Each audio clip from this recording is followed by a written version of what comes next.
Add us to the stream, guys. Shit. Hello. Hello, guys. Welcome back. Hello. Come on in, guys. What happened? Oh, yeah, pull that in. Yeah. So, Back welcome again. back, guys. Hello. Welcome back. Hello. Falling. You guys know what it is. This is classroom number 2. I had to give me a new key made and they gave me a new classroom. So, you guys already know the drill. If you're new to this channel, I'm Tugbeat, music producer. And I'm D. Significant other, D. Go America. Go Navy. I will not drop it this time. Yeah. Okay. Go Navy. Hello. But basically, it's cheers to chat. Yep. And, Talk about some stuff. we're gonna build the moderators back up because there's some moderators that are coming from the other channel that will be here moderating this channel as well. Yeah, okay. so y'all just come on in. So what I'm gonna do is create a StreamYard panel. Okay. So you guys can come in and talk and chat with us live. All right. But I've got to get all that stuff set up. Most of the people who are here who are subscribed know the drill. Okay, smoke it if you got it, drink it if you got it. I'm gonna kill the cat. No. He went down. He just fell down. Where'd he go? He right here. Excuse me for that. This cat is fucking crazy. And it's doing crazy shit right now. Anyway, his name is Bud. You guys saw him earlier. He's already eaten. He ate a fuckload of food, and now he's acting like a fucking gymnast or something. Oh, by the way, I do cuss if you couldn't tell. So anyway, what I was saying is that there will be some moderators in here.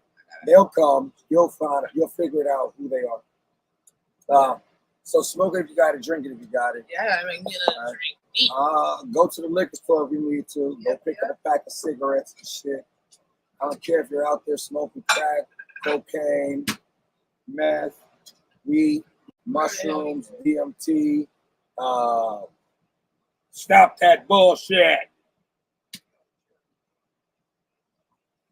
What the fuck?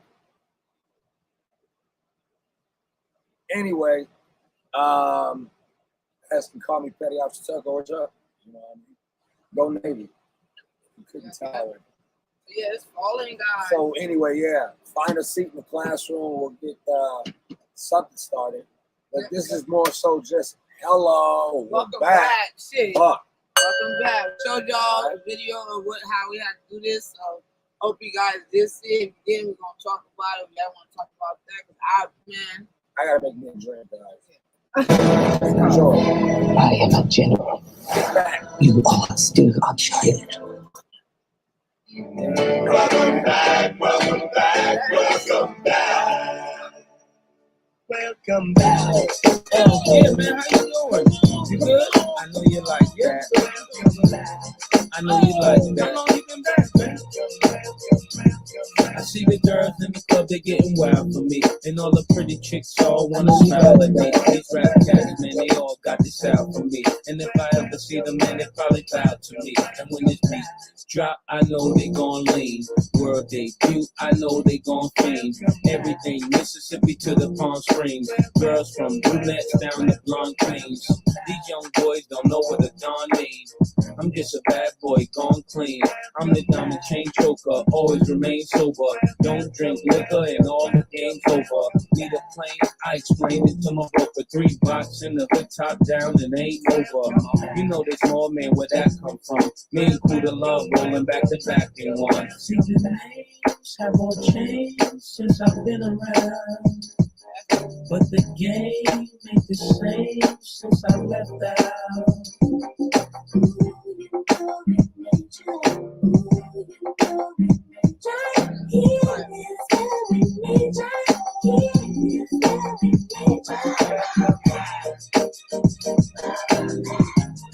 You know you like that.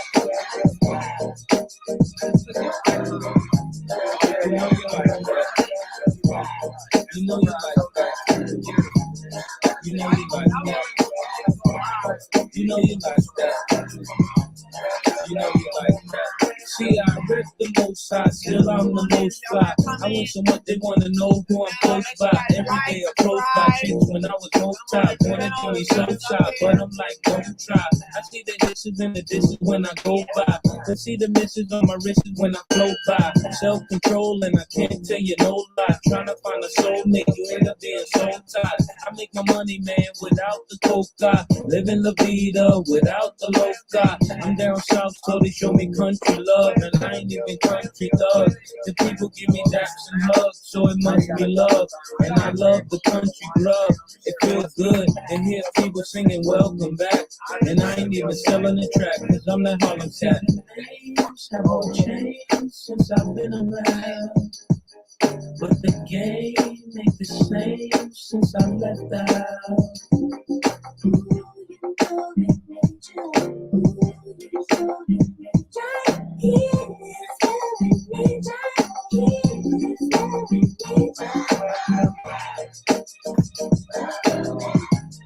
You know you like that. You know you like that. You know you like that. You know you like that. You know you like that. You know you like that. See, the names have all changed since I've been around, but the game ain't the same since I left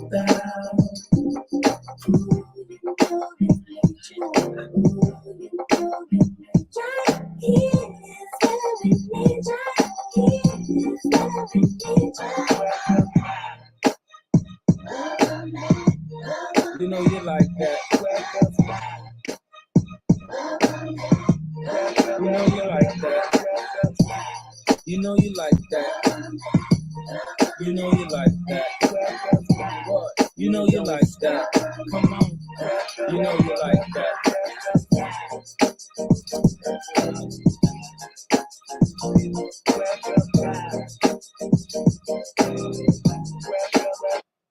What happened? Starlink, damn it. Oh yeah, shout out to Starlink for the stream. Shout out to Starlink for the internet. Donate.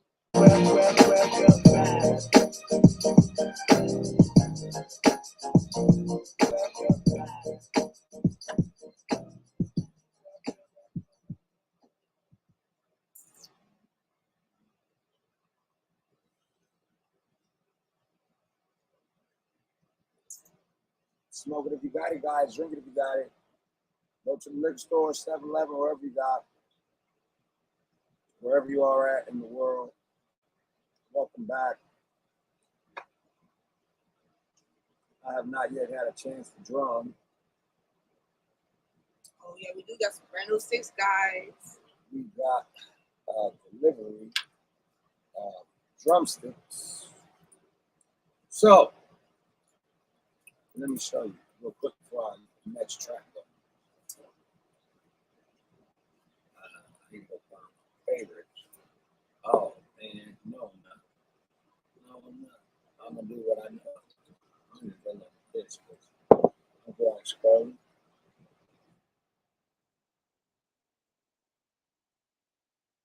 We don't got this shit right.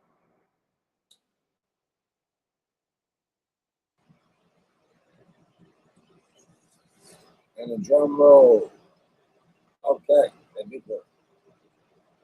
No. Drumming. Oh. That's why I set that up like that. So, me and D never said that we ain't got no damn drumsticks. We should be with some for a long time. Shouldn't be breaking all of these 12 pack. She's got hers, I got mine. We got the other one. Drum Life. Shout outs to the drums. Shout outs to making beats. Shout outs to your mom if she's here. Shout outs to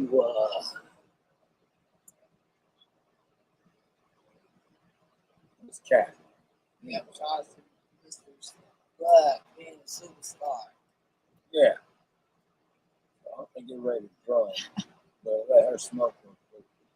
Let's go. You guys. So we go. So we did test them out. So we gonna test Oh them out. man, they're so sturdy and beautiful. Yeah. And my hand's Shit so is little. cold. My hand's so little. But they're so soft. They so soft. It's like a baby ass. They are very soft ass sticks. I believe they're made out of maple wood. Oh yeah, I should they're sell those smooth. to a pawn shop. Smooth. I ain't gonna do too much jamming. I do a little bit. You guys see. Yeah, by the time we didn't use them that much. Yeah, no. We did a couple songs. I said, no. And there's a list of those motherfuckers that keep on fucking shit up. You guys know I wouldn't be here right now if it wasn't for fucking my actual production page. But hey, We're back. we're back. Tough Titty said the kitty, but the milk's still good. Where's that cat? Is that what he said? Tough Titty said the kitty, but the milk's still good. No, that stare he's giving this fucking cow is like he's about ready to either go to sleep or kill something. Okay, Bud's a killer. He's you guys saw him. He's also an animal. If you figure that out. And when I say animal, I mean like a beast when it comes to taking shit out. Okay. Oh, so another thing is, we're gonna be once this whole week bullshit's over. Yeah, flip flop back and forth. Might as well get this shit up right now because I know we're a community here, and I know that yeah, we missed a lot of you guys, man. That was a long couple 24 hours. Yeah, we went I to thought sleep. that I was one and done when I made the shit, but they said, nah, yo, you're gonna need to wait 24 hours, brother. Yeah, we were trying to get back on. Nigga, I said, let's go to sleep, motherfucker. Yeah, we went to sleep. Then we woke up and it still had time running on the fucking clock. We showed you guys the video. If you guys did watch it, you would have said. So let's see how many. I know there's gonna be some fuck shit for me with the music shit, but there's certain shit that causes fuckery, and I'm not gonna bring you no haters in here, what have you. But here's what I got for you: smoke it if you got it, drink it if you got it. Welcome to Tuck Beat 2, okay? Number 2, if you know what I mean. Hello. Now, let's act accordingly. We're all adults. And Make sure you hit that like button all the way, I subscribe. think they like yelling at you when you say that shit. I swear. I don't know. I read that shit and they shit. It don't matter. Please like and subscribe. It's some weird shit. That's all let me read. But anyway, please do. Oh, man. Please do. Oh, If you're yeah, on the channel, yeah. you know what to do. There's a bell I want to and a thumb. Put those two together. I'm gonna It's go like free. this. Thumbs up. Smack. Just hit the thumbs up. You know? Yeah, man. Throw your Because thumbs in the I air. want to talk about that. Like, why? It's Twitter. There's a lot of shit. Like, there's a lot of shit. Content creator, I see what is going on. I see why a lot of content creators are saying shit like YouTube tripping. They did this and that. I've been to other people's pages and like I'm already subscribed to you. Why is YouTube asking me to subscribe? So you read some rules. I don't want to be a hater or nothing. I'm just saying. If you come over here, just check and see if y'all ass still subscribe. So anyway. Smoke what you got, drink if you got it. Jump on the panel, you're more than welcome. The link is right there. You can jump on if you want to. I'll go right back to the juice box. Juice box. Oh, The juice box. JBL. That's what you call it? The juice. Juice box.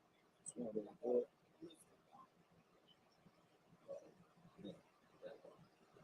Don't want to have me out here looking all crazy. Nigga, no. It's one right here. It's one on this way out. Might as well.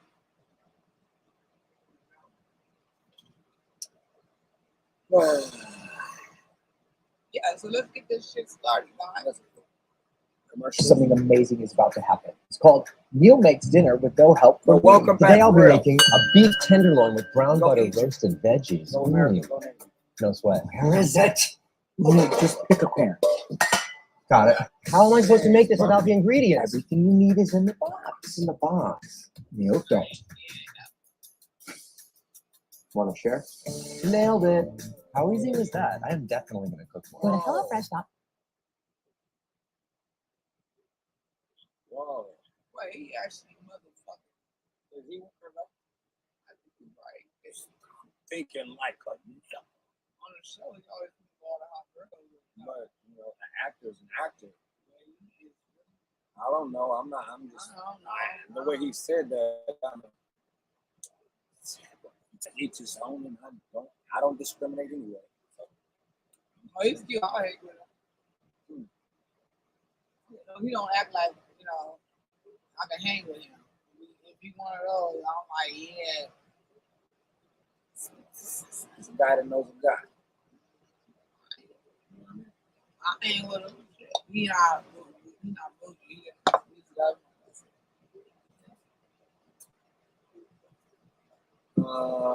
Stream I was in there.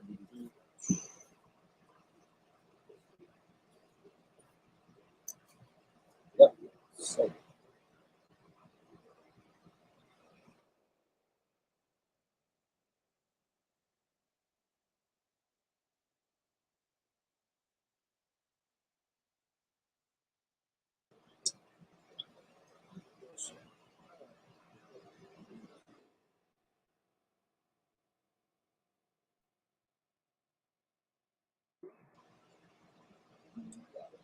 Are you ready?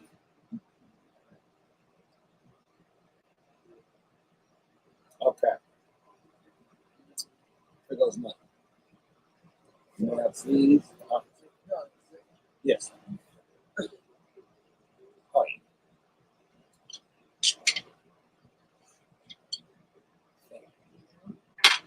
new sticks. Oh, yeah. Make new friends, but keep the old. One is silver and the other is gold. So, trust me, still got those sticks. They're not going anywhere anytime soon.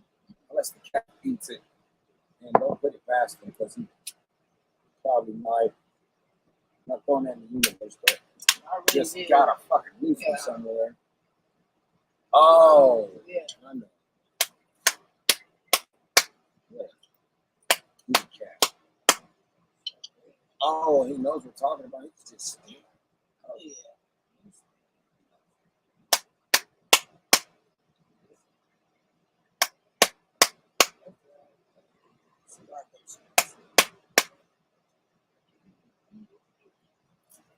We could feel you guys' presence while we were away, though. Yes, Yeah. yes. We could definitely feel you guys' presence while we were away. That's like that one night and you had too much to drink and they scooped you up a little bit.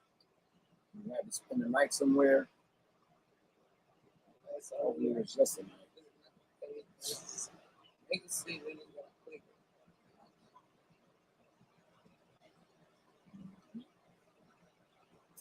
I need to go back to that one. Live. I got it on both sides Yeah, you here. gotta press live. That's it. What's going on over here? What was that? I need to pull up us. This is two. I already had it. Oh, Yeah, no. I need to bring it back up over here. There we go. I must have closed something.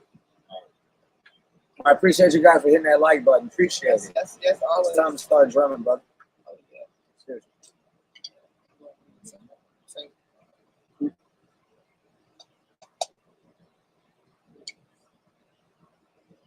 Whatever makes you feel better.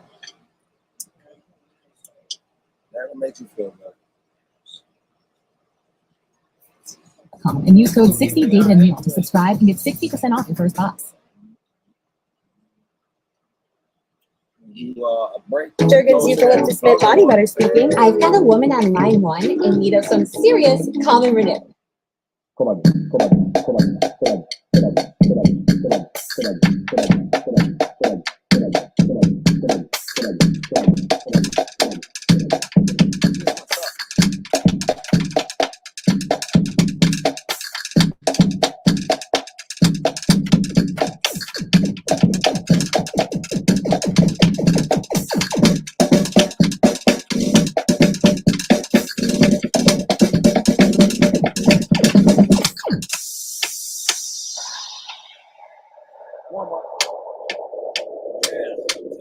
Major Laser.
Hello, sister.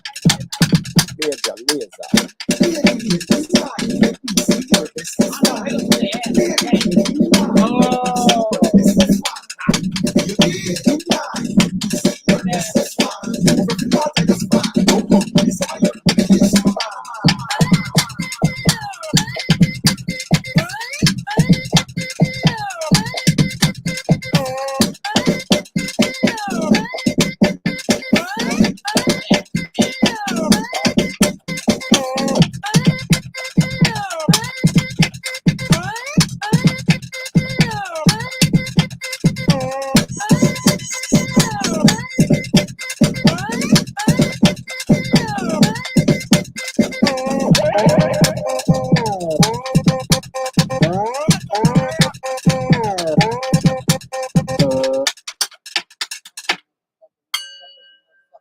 Hello, Hello, everybody. motherfucker. Now the motherfuckers is in the. Hello, motherfucker.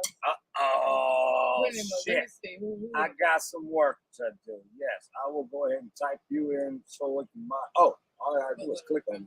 Never mind. I can't do I'll be it. overworking some shit here. I don't need to give you a celebration, but You already know. oh, for this channel, yeah. Tuck Beat 2. Shout out to the moderators, guys. I told you guys they'll come in and throw a wrench at your block. Hey, hello. Hello, Smoothie. Hello, Sinister. Now, there you go. Both of them Right. got 'em? Yeah, I gave them both of them. All right, both of you guys got a wrench. Hello. You gotta go to the camera. Oh, no, motherfucker. I can see everything happening right here or over there. Oh, I'm sorry. Look at somebody in the background. Oh, somebody in the background. Oh, my bad. Oh, that's what you're talking about. All right, everybody in the background. Oh, my bad. Hello. Hello, Smoothie. What's up? Right there. Back. Right here. Oh. Okay. Hello. Been a long time coming, man. Hello. We It back. feels like forever. Doesn't it feel like forever a little bit? Forever, guys. We was just saying, when you guys, I cried myself. yeah, I was like, we was drinking. I was I like, don't know, man. no. So he didn't do that whole page and all that. Hey, I got to work. Soon as I y'all got left. to work. She went. Yeah. I mean, I got to work. Soon as y'all left, we said good night. We watched a little video. Shit went down. Damn. So he had to go. And here you go introduce. They say, wait, you know about that paper right there. So that's Oh all. hell yeah! Oh, yeah. I just wanted you not to yeah. forget. Oh yeah! Oh, bring your boyfriend back in here. Hell no. He Hell no. We ain't there. Y'all wanted to go. No, y'all wanted to go to sleep. We wasn't done with the damn game. We nobody won shit. We all Man, we've winners. been Though. We outside, all man. winners. I'm sitting Hey, up fuck this shit. We watching going YouTube down. like this. Like I know. Man, okay, yeah, for real. We Like, got X amount of time left in this motherfucker. man, we've been waiting like a motherfucker. I'm trying to tell you. Do some like hoops and shit. I know it. I know. I was counting down too, but I did miss y'all. Yeah, But I'm glad to have y'all back. That's true. I'm telling you. shit, we been I trying ain't like, know. man, we been trying to get on here like we was trying to go the other way, go on TikTok or something like Nigga, that. they try to go everywhere. So to get and back send on, people, we but couldn't do nothing. these motherfuckers won't let me touch that fucking shit. Yeah, right so now. we have to All like, right. all right. Be Yeah. very Hold soft. on one moment. Hold on one moment. I gotta meet up for 1 moment. I'll be right there. All right, go ahead. Next. Yeah, brother. I'm over here like, dang. I'm posting all that. Okay. So he's coming. He's on his way. Good Yeah, copy. Yeah, we have fun at game time. Oh yeah, we got that shit paused and written down. Mm-hmm. So we got down. It ain't done. Fuck that shit. We're gonna be a whole brand new game. No, it's actually a takeoff. Yeah, take off, right? Let's keep on with that. Did you burn your arms yet? Oh, a little bit, yeah. I'm gonna take this one a quick break. I'll throw an intermission song, not from this fucking list. Yeah, we can. I think of something. Oh, you know what? It didn't ever get think things, so I'll go with that. Mm-hmm. So how is your day going? Yeah, what y'all niggas eat? We couldn't talk. Yeah, no, what y'all eating all that? Man, we've been eating tacos, combination wedges, each other. I mean, Oh, wait. Let's talk about BetterHelp. If you ever feel anxious, depressed, stressed, overwhelmed by the That's kind of what I thought I heard. So it is what it is. It is what it is. Where the I'm viewers just at? kidding. I'm just kidding. I'm just kidding. Tuck and D, I'm just kidding. I don't care. It's a good joke. Nice. Somebody please hit that thumbs up. I just heard man. I'm pretty sure.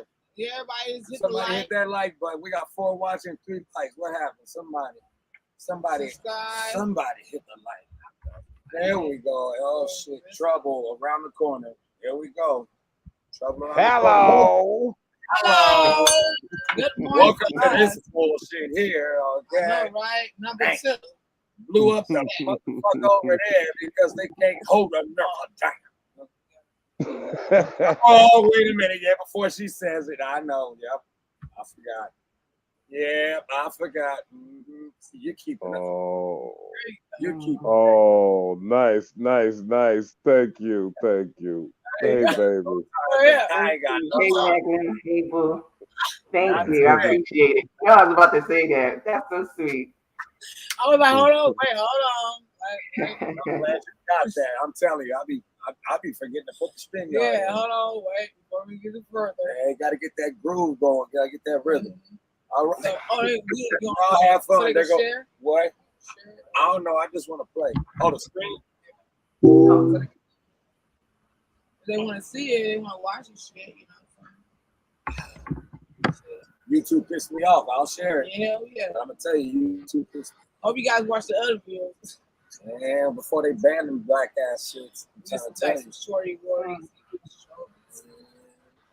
to tell you. Yeah, I'll share. But we don't have to mute, right? I don't think so. But we'll see. No. Nope. I don't think so. They might. Let's see. All right, we'll see.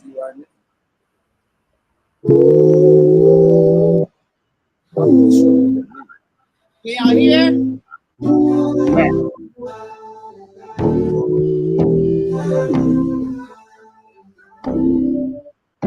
I dream in color.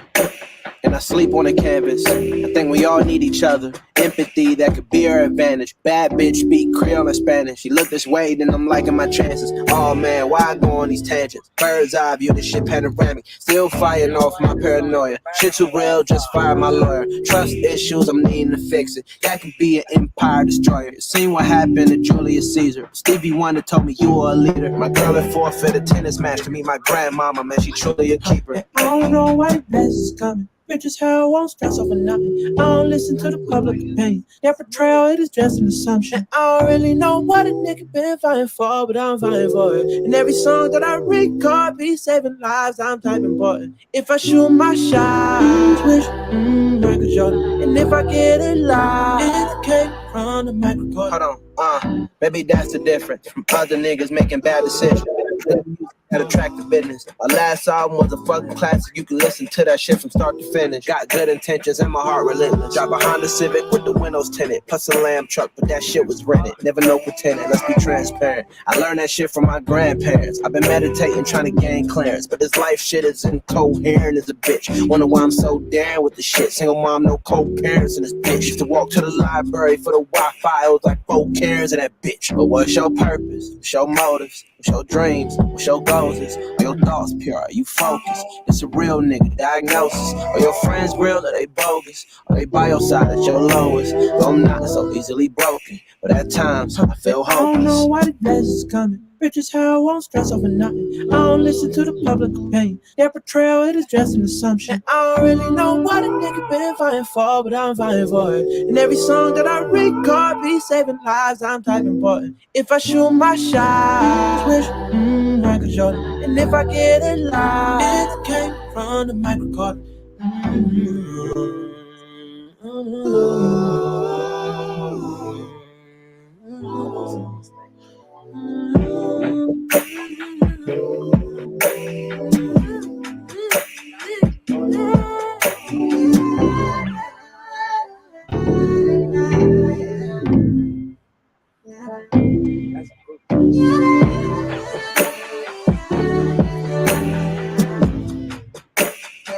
Down the street on my scooter, nigga. Hell yeah. That part. Yeah, brother. They stopped the funny bubbles ass. Yeah, get out my butt. Baby, you still there? Yeah, I'm here.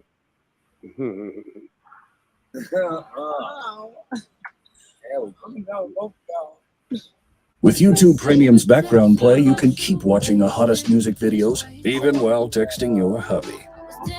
Get YouTube Premium. All YouTube, no.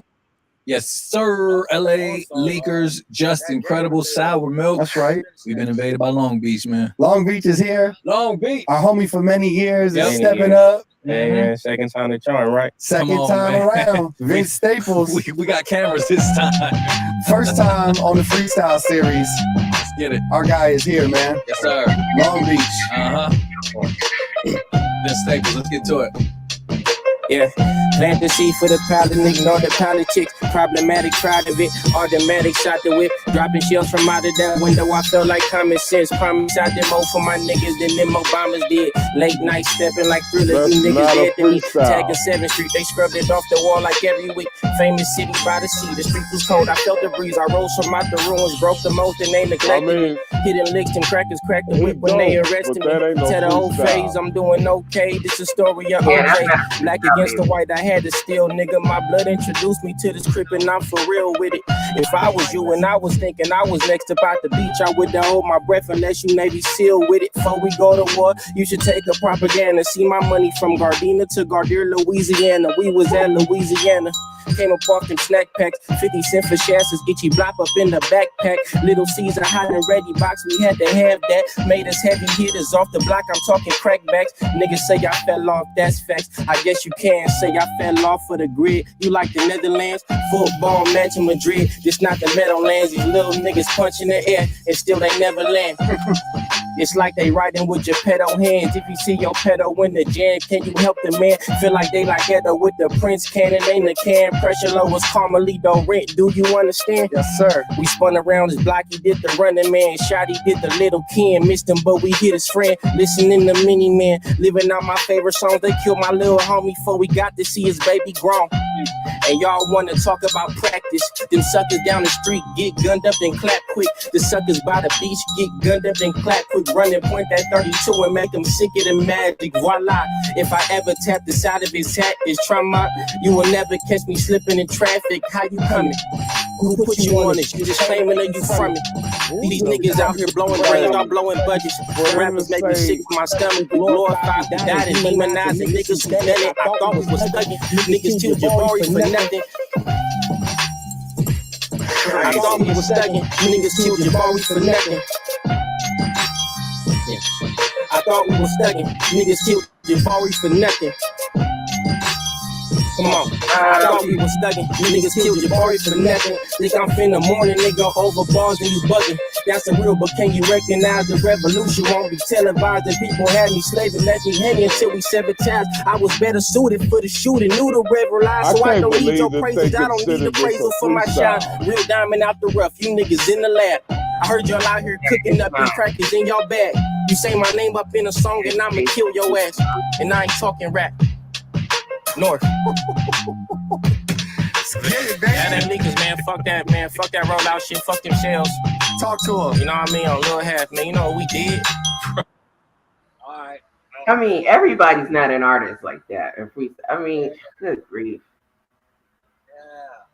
Yeah, I mean, he dope, but what he did is mixed a group of his verses together and made it seem like he was coming off the top of the head, but that was not off top. That's what I kind of, man, if I watch some of these battles, I ain't even trying to get into it, but you will see a good battle. Like these battle rappers, nigga, they come at your head, but I don't listen to Eminem. Nah, nigga, I'm talking about smack battles. Like these niggas, like They really do this underground shit. yeah, it's Vegas. Let me see. I'll do one. I'm supposed to be drumming. Oh, he live. Yeah, nigga, you live. I just give one. I ain't going 45 motherfucking minutes. Super not. I'll tell you that much. There's one nigga. You know what? Fuck. Man, hey, remember that one? Remember that one? I've been up all night. I gotta listen to these niggas run their mouth about nothing. All right, well, I'll leave it alone. I'll leave it alone. All right, so okay, so God damn. I really do. Because battle rap is whack because they'll never put together a nice CD that will actually sell. I don't see. Yeah. Battle rappers are living in their mother's basements. Oh, look, bro. Cassidy, I'm a hustler. He actually do have bars and shit. Like some of these niggas, I don't know. Some of these niggas do got bars, but a lot of people just it is. But Cassidy had that I'm a hustler, but he never put together a good album. I'm gonna go out on a limb and say that I'm a hustler is the only song that I really know. And I don't even know it. I just know it's catchy. Sort of. Mm-hmm. And you say Eminem ain't no rapper. Eminem is whack. Oh, man. He's horrible. Oh, man. All right, He's a redneck, racist motherfucking piece of shit. Come on, man. Eminem got his pass a long time ago on 8 Now. He got pass on him. He black. He don't look at him as white. Yeah, brother. He stood up. Oh, no. We're not going to do that. We're not going to do that. I'm mad about it because he stood up for us. That is the problem in America right now. No, we're not going to do that. For black people. Yeah. All these speed freaks and everything, because I didn't know black people to do crystal meth until Eminem came out. So I don't want to hear nothing about that stupid son of a bitch. Well, all I know is that he got his pass. But now there's a lot of other motherfuckers. Eminem, that motherfucker ain't got no pass. There's some motherfucker who gave you a pass and what's wrong with your face, motherfucker? You just crayons your whole shit up. Whatever. know everybody want to be like Lil Wayne. Tat your whole shit up. It's getting out of control. You can't get no job after this shit. And your career ain't guaranteed in this shit. Do you think Eminem would still be around if Tupac was alive? You know what? Here's what I got for you. It's all about the people. Do you think they would have either put Eminem out if Tupac was alive? Did you? They had to get rid of a couple of us to put him out because Tupac would have put him in. He would have put him in the graveyard. Okay, so then what happened with DMX? Rest in peace. They drugged him What up. about DMX? I'm a DMX Well, he fan. DMX was already a crackhead. So baby, half my classroom's crackhead. Everybody's welcome. Hey, spitting. So shout out to all the crackheads out there. that conversation about that homeless man yelling at that stop sign, you probably know a lot more than fucking, you know what I'm saying? It is what it is. Oh, let me go ahead and throw your comments up there too.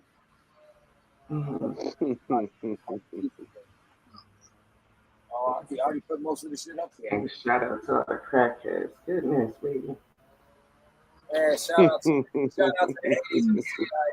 All right. Never Shout out to the sobriety sector. Sobriety. Yeah, baby. And good luck with y'all, brothers. Yeah, I'm proud of you. Yeah, we got two sobriety. We got teaching.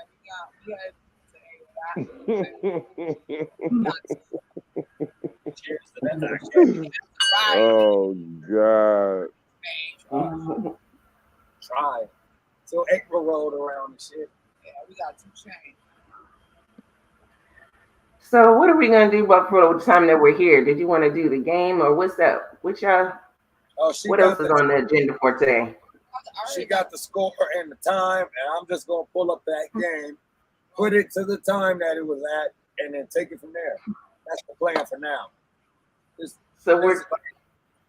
Okay.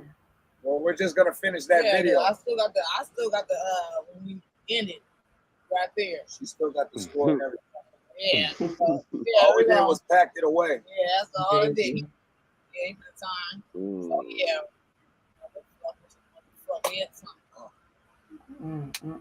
That's racist. Yeah. Yeah, so I'm gonna take it from there. I already got the drum song up right there already. Might as well just put it on cue.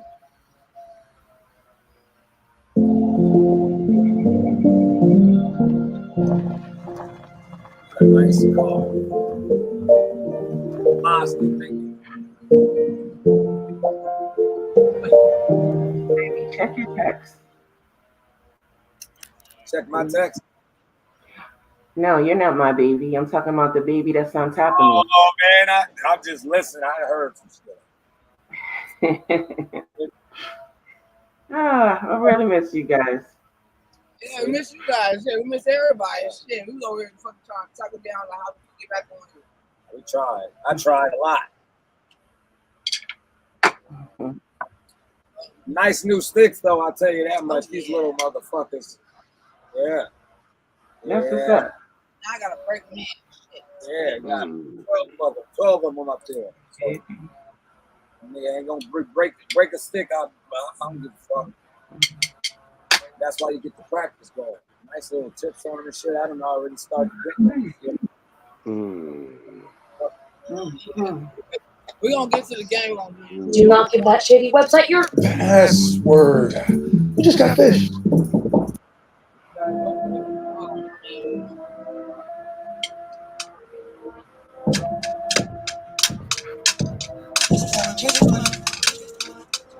Ass shotty going places with this train. All up on her, you bring them out straight. Fall to the toes, and I'm going to the chain. Slap up the pole, I'm landed in the face. Put it over it, I'm pushing it at the okay. I was jumping out the gym and I ain't airing. 3 days in the coops, I have airing. Bitch, I been getting to this money, I can't dare cap. And the way that I've been shining, I've been gleaming. Bitch, nigga, they know my name when I'm at Neiman. Look at the way that I've been balling every season. Gotta check the money, watch the whole team win. Look at at me, bitch. Look at the way I carry myself. Look at the way I'm winning. Look at this liquid around my neck. Look how they shimmer. Look at this strand I'm smoking. Look at this bottle I'm holding. Look at my life. Look how I'm planning to feel like I'm rolling the dice above the casino lights. Luxury automobiles and sports cars with lounge bikes. Detachable steering wheels, muscle cars, and scraper bikes. Some of my niggas push pills. Some of them push that cha-cha. Some of them work for a living to make an honest dollar. And here's another thing I thought that you should know. I'll make a whole stand outside forever like a scarecrow. I'm a bank nigga, that's affirmative, ain't no argument. Nigga, you soft as table butter, margarine.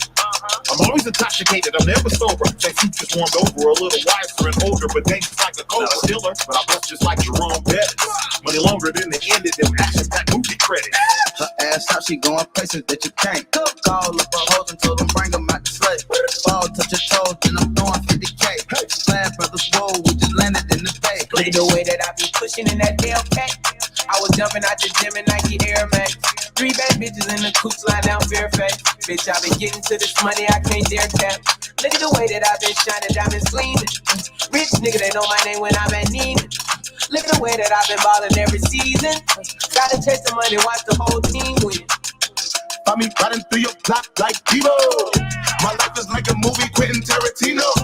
Nas walking Louis, I did Valentino. I stack my money tall as Bobby Valentino. Missing holidays, some Chesantino. Volleyball player spread it like an eagle. All about that pussy, spread it on the pillow. So X-Men a scrub, I call a Brillo. Got a strip up in the car, feeling like a Nino. John a legend, but we ain't no ordinary people. I'm the Rashada, Mac 11 with the Delta Ego. Push trouble, like a Reverend, even for a kilo. Killing niggas like 50 deep on the Instagram.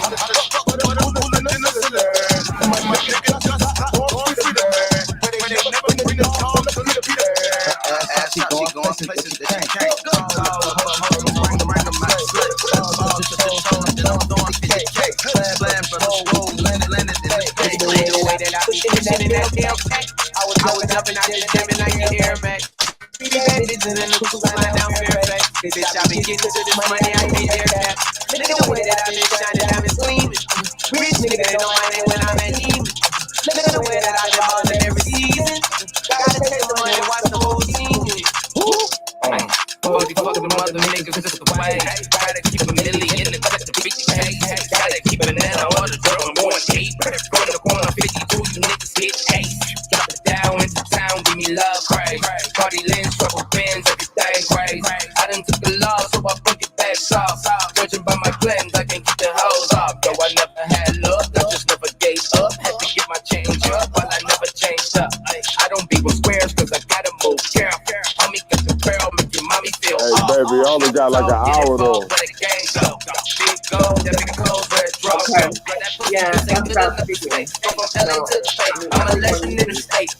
Her ass out, she going places that you can't. Call up her hoes and told them bring them out the slate. Fall, touch your toes, then I'm throwing 50K. Glad brothers, whoa, we just landed in the bay. Look at the way that I be pushing in that tail cat. I was jumping out the gym in Nike Air Max. 3 bad bitches in the coupe slide down Fairfax. Bitch, I been getting to this money, I can't dare cap.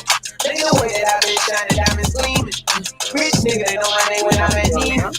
Look at the way that I've been ballin' every season. Gotta check the money, watch the whole team win. Do you have to go now? Is that what you're saying? Yeah, I got like an hour before I gotta. I can chill for a minute, but like I gotta be ready in about an hour. Okay. That's what I got for you. There we go. Anyway, welcome back, guys. Hello. Hello. It's part 13, right? Make sure it says part 15. Yeah, because it says it right there. Oh, and it snitched on everybody. Damn. So there you go. It already knew where to fucking start from. All right, so are you ready? Yeah. Let's get it started. I hope I can do this right now. Are you ready? Looks like everybody's ready. Yes. There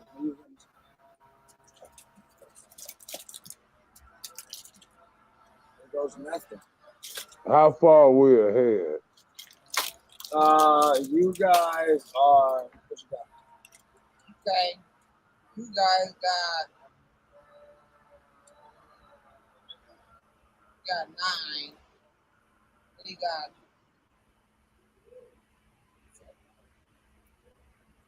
9 to 7. 9 to 7.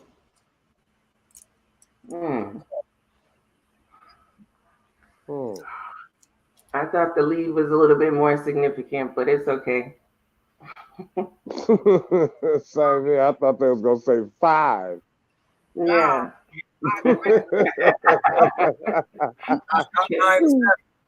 Right there. Okay.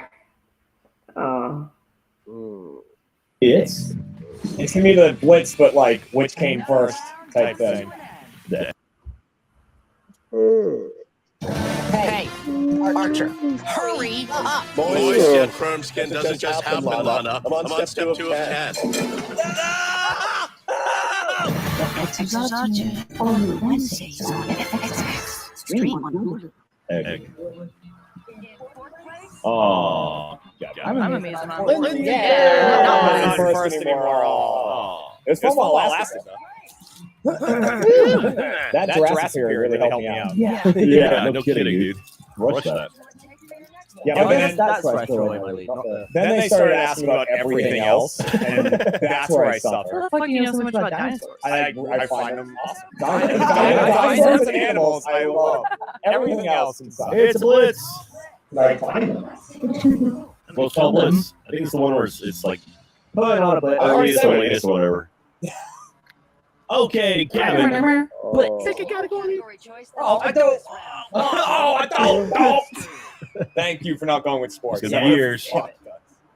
It's gonna be which country spent the highest percentage of GDP on healthcare in 2011? What? No, I'm ready for this. Which country? What? Highest percentage of GDP, that's gross domestic product, on healthcare in 2011. Why is America not listed? Oh, shit! Oh, look like.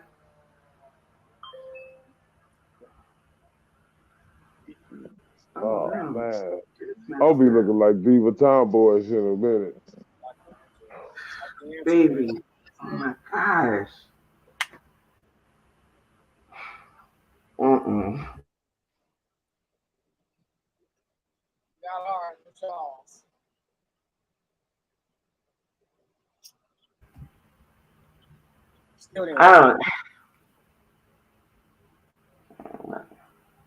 Gross domestic. So that's here. So yeah. Think of it. Okay. Oh my, excuse me. I'm gonna go with the good old United States. I'm tired of those. You guys final answer? Yeah. Yeah. I don't know. We going with USA. Right here. USA. Oh, why did I go with Liberia? I don't know what happens in South Africa. All right. Nothing. Oh, Liberia. All right, well, Let's see what I am Liberia amazed. call. South Africa. South Africa. Thank you, gaming gods. You bless me. Have you been to Wakanda? Which of these countries has the oldest constitution in use? Which of these countries has the oldest constitution in use? Oh.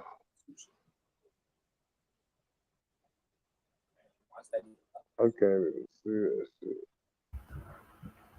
My eyes are burning like a motherfucker. Yeah, mine too. Dang.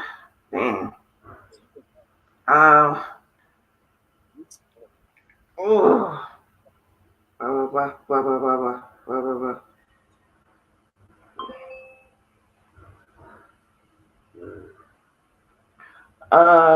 Okay, I'm ready.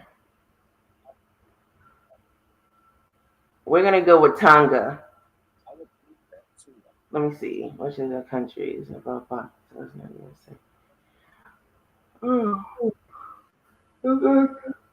with Tonga. Probably should have waited. God damn.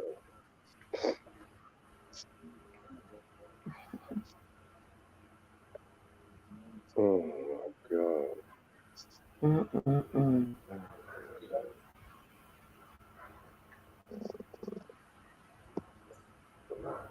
Don't do that to me. Stop it. Stop it.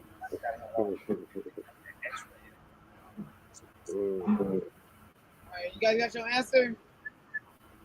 Yes, it's gonna be Tonga. France. Oh shit! Trying some weird. Sure. Is Norway old? Is it in Europe? Funny? There you go. My eyes are burning I took a so shot of bad. Tonga. I couldn't. Yeah, we're gonna have to continue. You guys, Yep. we may have to continue for a moment. I mean, continue. Okay. I'll be back. All right. But keep the score though. Well, I'll be back. I promise. I'll be here. Pause the game for now or what? No, because I may be like a couple of hours.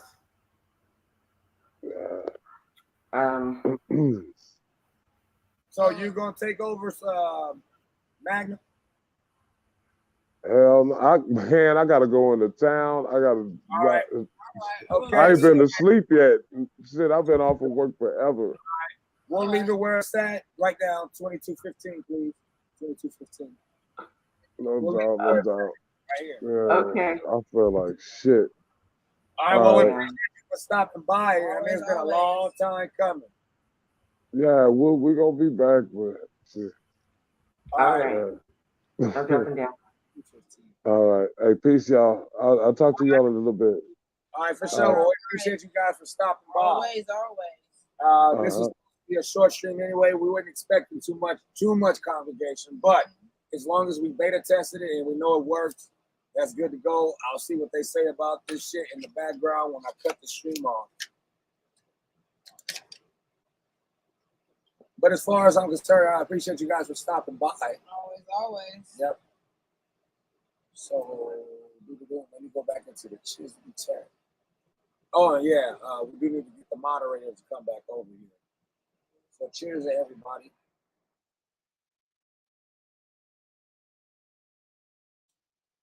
We'll stop this game right here, and I will just go. You know what? I gotta be fluffy about the music and shit.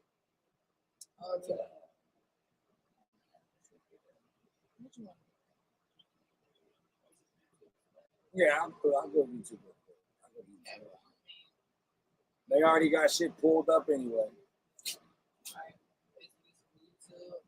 Make sure anybody stopping by, make sure you guys like, subscribe, share wisely. And if you want to jump on the panel, you're more than welcome. And if you want some entertainment, this is here we go. And this is part two. Part two of the fuckery of last time. So we just continuing on. So if y'all want to come by, drop by, you already know who we are. You know what I'm saying? So we in the that's it. Hello. So come by if you want to. Welcome. Jump on the panel. Oh, what was that? Oh, Mr. Science. Oh my God. Oh man, I wish I could find that shit again. That shit up. What was it? I don't know. I don't know. I forgot. You know what I got? Here's what I got. Here's what I got. I'll be over here like, yeah. See, you know, I do my science shit, but that may or may not. But, and I wish that I could do that and tie that in. Shit. A day ago. When people fucking up. Fall, just fell. Oh, in general.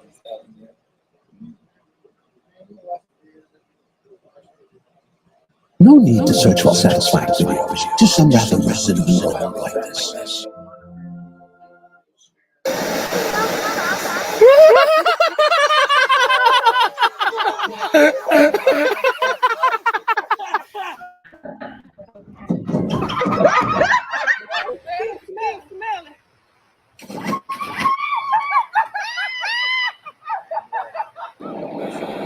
Oh, there he goes. There he goes. Oh,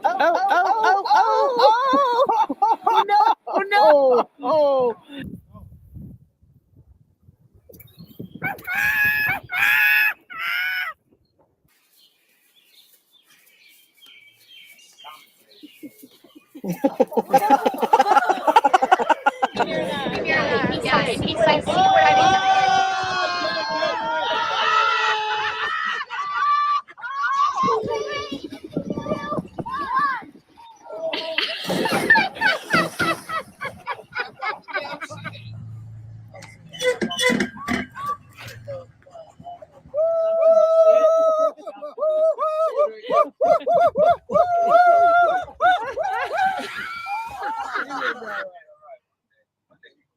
Oh, with a scooter, come on, bro.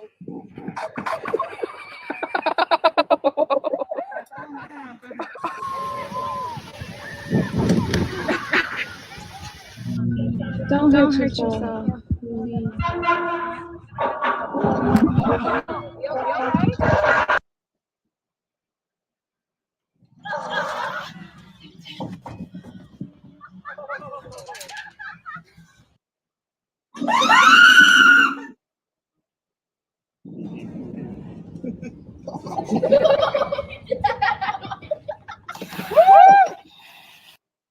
Oh,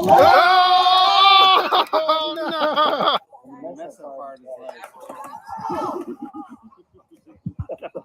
I got it.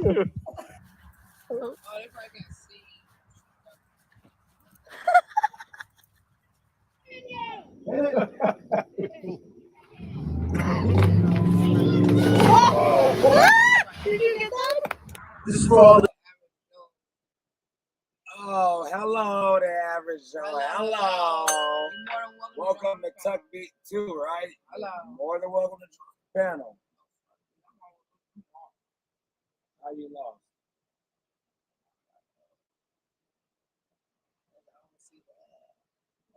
It's paused right here. Oh, about the chat. The non-believer thought that Don Pedro could ride a bicycle.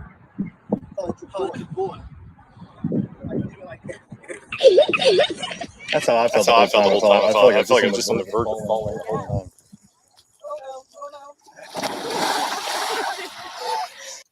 Excited to see how this one pans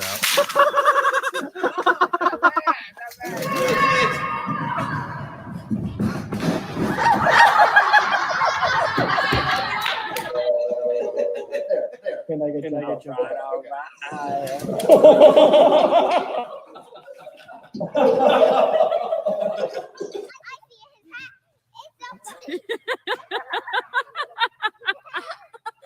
This is what grown-ups do when they're on vacation. Oh dear.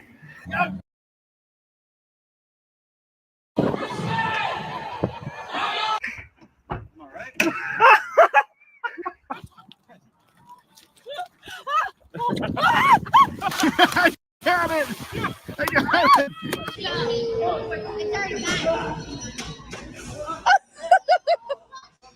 Three.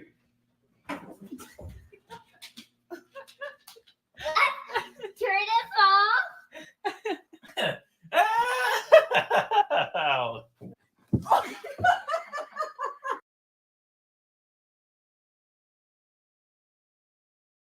Oh my god, why is dump truck getting on me?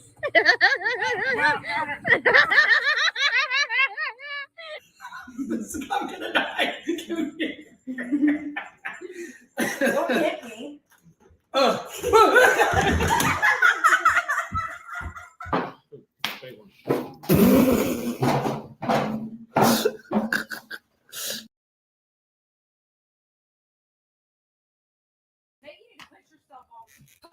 Push me.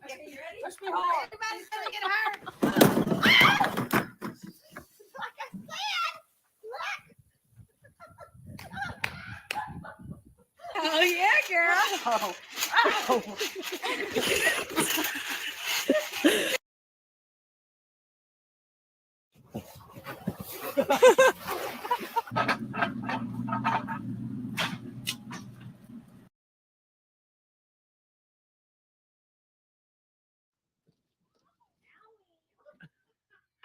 Where is it? When I was 100 pounds. Are you okay?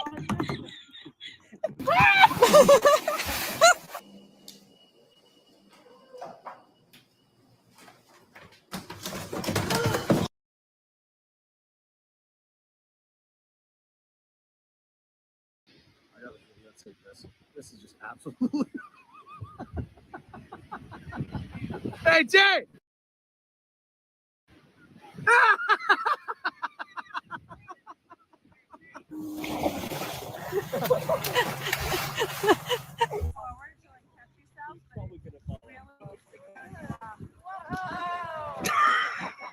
Backwards. There's no way you're gonna be able to have this in the house. Put your feet in. No, that's what I'm worried about.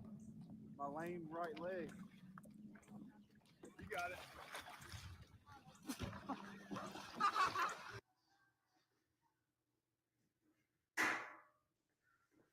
Oh gosh.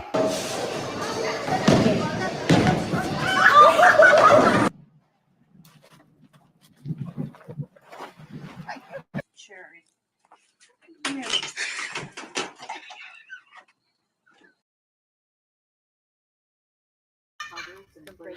I know.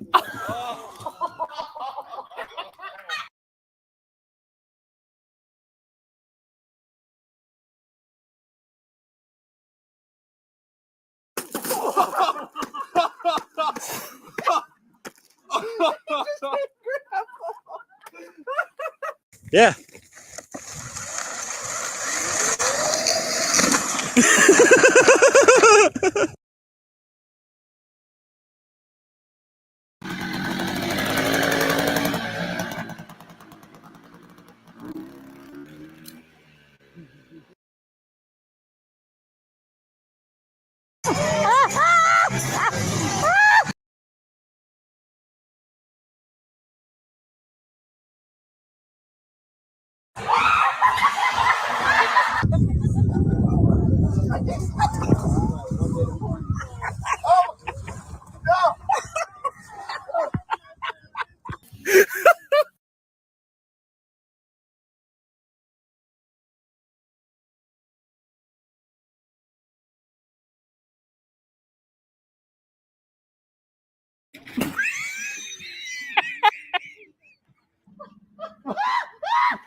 Oh, you gotta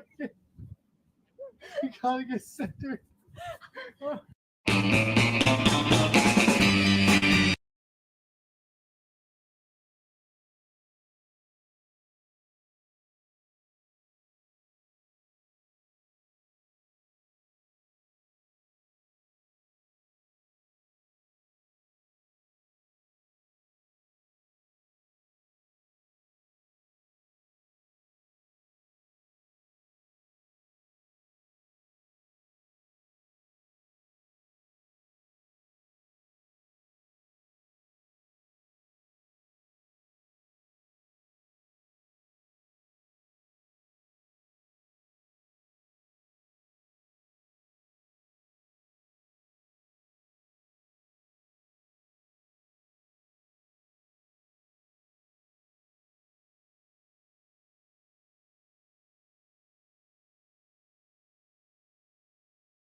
Oh shit, we over here talking to nobody. Oh shit. All right.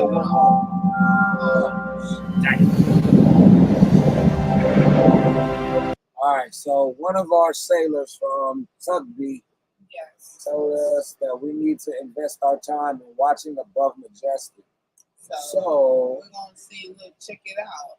this is supposedly a documentary, and it's about we're gonna a figure it out. cover up from the government's people that run us.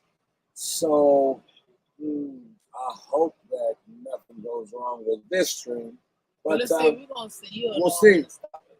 No, we won't. So you know when to stop. No, here's what I'm saying. It's showing documentary 2 hours.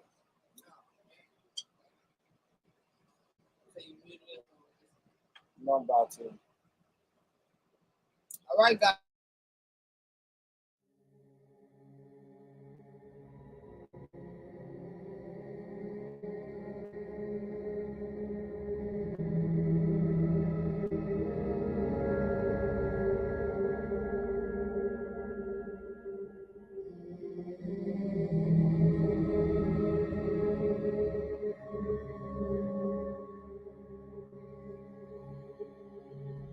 Freedom is a heavy load, a great, strange burden for the spirit to undertake. It is not easy. It is not a gift given, but a choice made, and the choice made may be a hard one. The road goes upwards towards the light, but the laden traveler may never reach the end of it. Man approaches the unattainable truth through a succession of errors. Affliction comes to us, not to make us sad but sober, not to make us sorry but wise. You will be required to do wrong no matter where you go. It is the basic condition of life to be required to violate your own identity. At some point, every creature which lives must do so. It is the ultimate shadow, the defeat of creation. This is the curse at work, the curse that feeds on all life, everywhere in the universe. The gravest error a thinking person can make is to believe that one particular version of history is absolute fact. History is recorded by a series of observers, none of whom are impartial. It is change, continuing change, inevitable change that is the dominant factor in society today. No sensible decision can be made any longer without taking into account not only the world as it is, but the world as it will be. The saddest aspect of life right now is that science gathers knowledge faster than society gathers wisdom. Each generation imagines itself to be more intelligent than the one that went before it, and wiser than the one that came after it. Man is the unnatural animal, the rebel child of nature, and more does he turn himself against the harsh and fitful hand that reared him. It doesn't matter what you do, so as long as you change something from the way it was before you touched it into something that's like you after you take your hands away. The very concept of truth is fading out of this world, and lies will pass into history. Solitude, isolation are painful things and beyond human endurance. For small creatures such as we, the vastness is bearable only through love.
O blessed glorious Trinity, bones to philosophy, but milk to faith, which as wise serpents diversely, most slipperiness, yet most entanglings hath.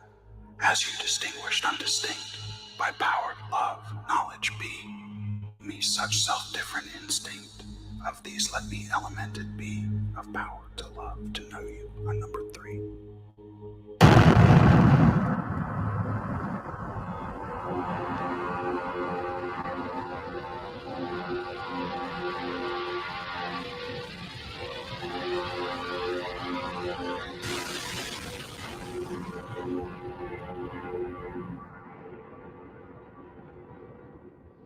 Few people laughed.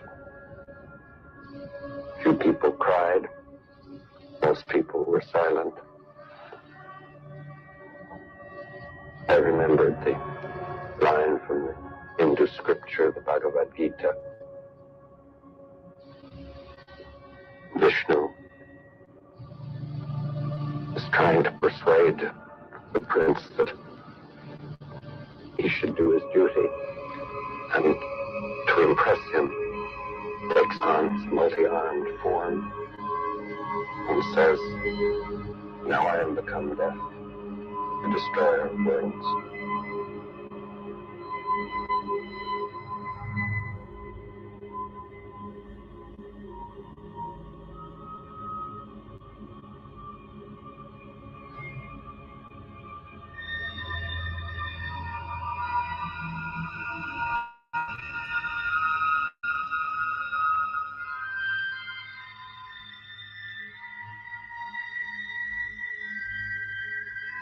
When the Trinity nuclear test was done and Robert Oppenheimer said, "We have done this before," he was speaking from an informed perspective.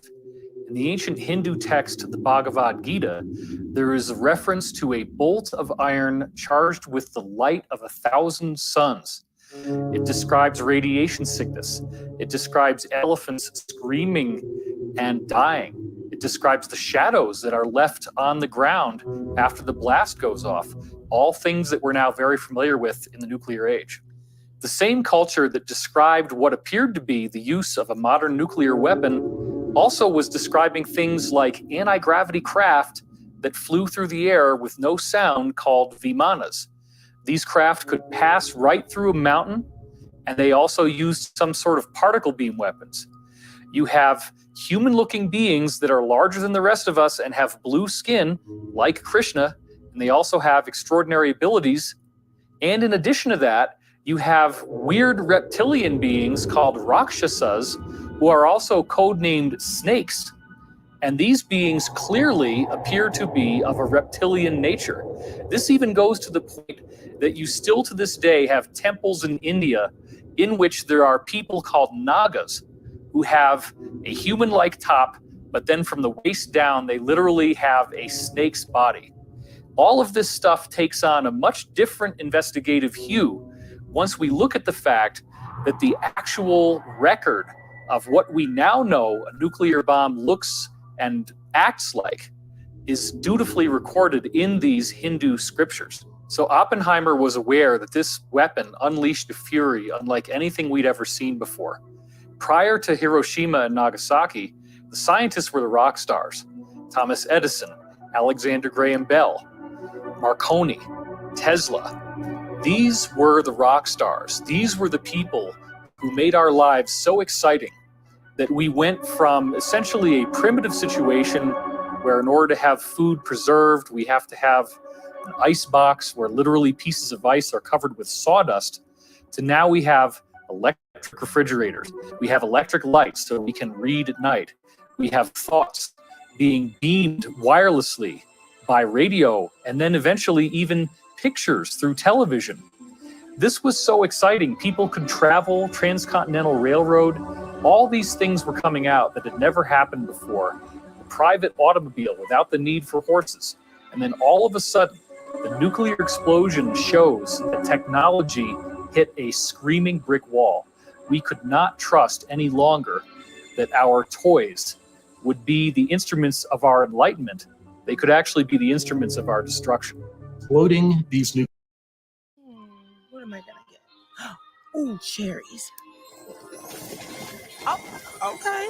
How about cherry ice cream? You know what I need? Bath bombs. Bombs away! Gotta have Takis. Oh, and a new charger. I can never find it.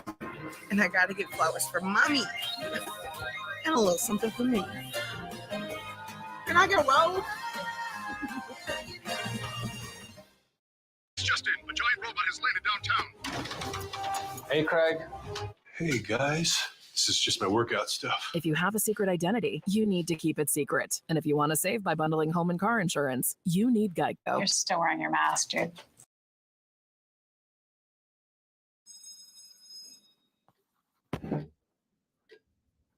Now's the time to rethink school. With zero distractions, zero interruptions, zero chaos. Just personalized tuition-free learning with state-certified teachers, all from the safety of home. K12.com. Enroll now. Nuclear weapons ended up basically acting as beacons to a number of ET races in our general area. The primary energy pulse that occurs in one of these explosions sends an energy that feeds back through the fabric of space-time. All stars, all planets are connected through electromagnetic filaments. Scientists call these connections the cosmic web. It looks like a giant spider web all throughout the cosmos. When a nuclear explosion occurs, it sends a feedback through this cosmic web. This is a problem because these extraterrestrials not only communicate through this cosmic web, but they actually travel through it from star to star. Therefore, when we detonated these devices, we sent out a signal saying not only are we at a certain level of advancement, but we're not at a certain level of advancement spiritually. Oppenheimer's key quotes revealed that he did not know what the effect of the detonation of the nuclear bomb would be. When they conducted the Trinity test, they were unaware as to whether or not this explosion would create a chain reaction that could actually destroy the whole Earth. And yet they proceeded forward because they believed that this weapon was the only way they could end World War II, and thus the ends justified the means. With how potent and how powerful these technologies can be, we can never expect to be able to handle them if we operate them from a low consciousness. When you raise your individual consciousness, when you actually make the effort to become more aware of an individual, that has a mirrored effect to society. It's the law of correspondence, as above, so below. So when you become more conscious of an individual, that makes society itself raise in consciousness. And when each one of us, every single one of us, begins making ourselves more aware, society itself is going to become more aware. Multiple insiders. All right, so basically what where I gotta pick up on that lecture is this. Okay, becoming conscious. How about this? Just knowing, okay? Now, I am very spiritual. I've been spiritual for a long motherfucking time since I was a kid. No cat you don't get to eat. You just ate, motherfucker. Anyway, when all of humanity becomes conscious, there will be no way for a government to rule over you because a collective energy and a collective mindset and consciousness will prevail. And that's exactly what the fuck's supposed to be happening, because who the fuck owns the planet? Nobody. Nobody owns this motherfucking planet. I own that house. I own that bullshit. You don't own shit. Motherfucking, you was put here to work this motherfucking planet and fix it, keep it up. Find out what your purpose is. Maybe you're a gardener or some shit. You know what I mean? So collectively, setting off a goddamn bomb like that, I repent, okay? He's waking up the goddamn aliens, okay? All right, so what do you mean, Tuck? I mean that if you want to call Tyrone, nigga, that's one good way to do it. Motherfucker, blow some shit up, and they hear it, and they come through not even having to do shit besides think like I know how to, right? Astral project they black asses right here in front of you like you rang, all right? So when you go playing with extraterrestrial technologies and shit, this is what they're saying. You're using atom bombs that they can basically hear and they're gonna be attracted to, well, what's going on over here? All right, you get it? I hope you get it. If you don't, it's okay. It's okay, because this is some knowledge that is like quantum mechanics and quantum physics. It's all right. You don't have to fucking get it. But try to understand that if you're going to say, get the fuck out that refrigerator, okay? Try to understand that if you're sending signals out there like that with an atom bomb, that's that fucking big, it's, okay, you see we got satellites. That cheese, unless you want to cut it, I don't even fuck if you want to cut it. You have to cut it in those strips.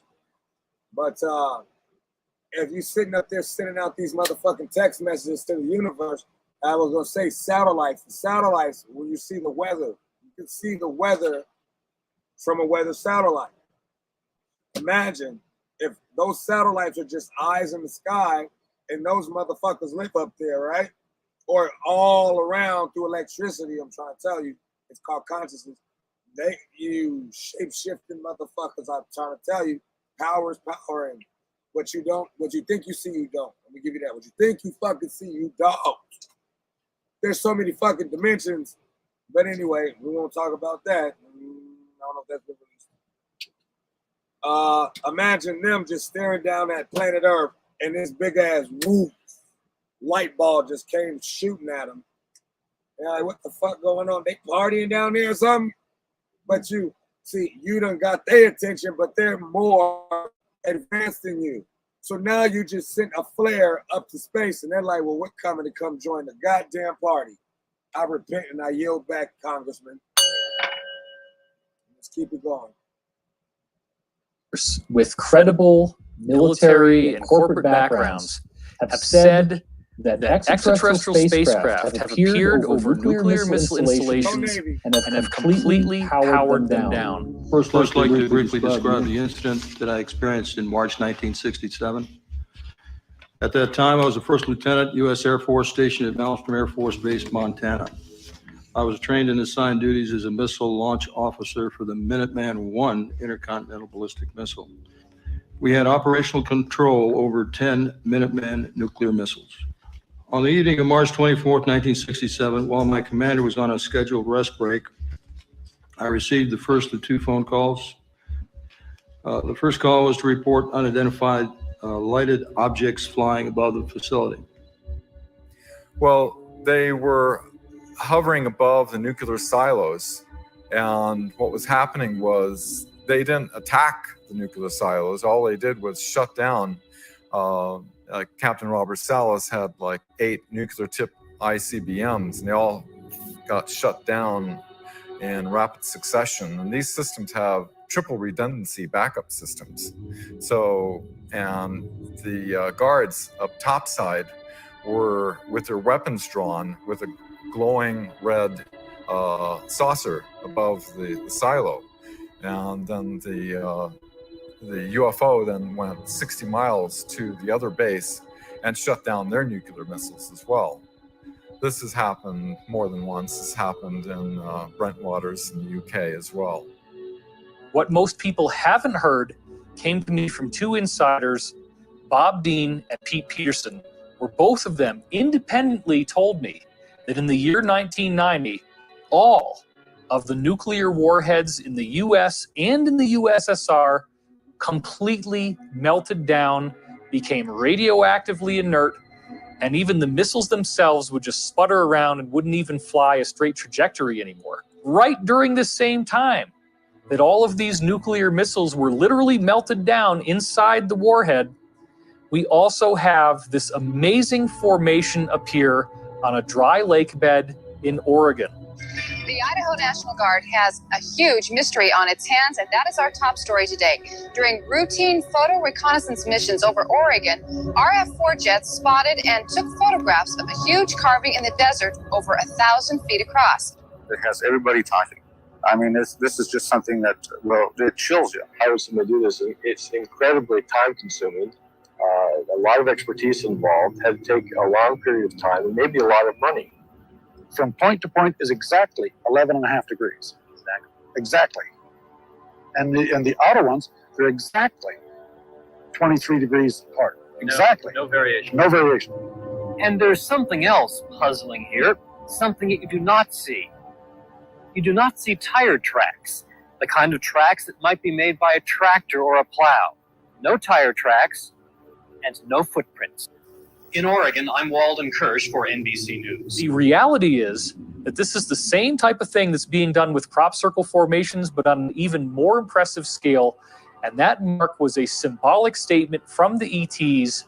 The mandala, remember, is supposed to be a symbol of the cosmic mind, a symbol of the creator, the origin of the universe, the geometric nature of how everything unfolds. So they're giving us a message. They're showing us that they will make sure that we stay on track for this positive future that's been promised to us in over 35 different ancient cultures around the world. Ladies and gentlemen, the President of the United States. Good evening, my fellow Americans. In the councils of government, we must guard against the acquisition of unwarranted influence, whether sought or unsought, by the military-industrial complex. The potential for the disastrous rise of misplaced power exists and will persist. We must never let the weight of this combination endanger our liberties or democratic processes. We should take nothing for granted. Only an alert and knowledgeable citizenry can compel the proper meshing of the huge industrial and military machinery of defense with our peaceful methods and goals, so that security and liberty may prosper together.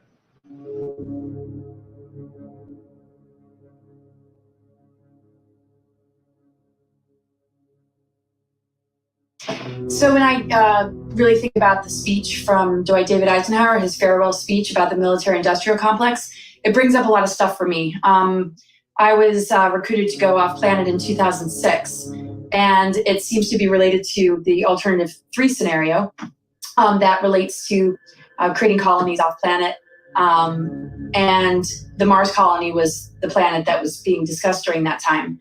And so when we hear about a warning like that, but we don't hear about the actual alternatives or agendas or ET government treaties and some of the things that were taking place, what was he really trying to say? There's so many layers to the military-industrial complex that we're starting to discover now. And I've been definitely researching and digging real deep in order to understand really what he meant.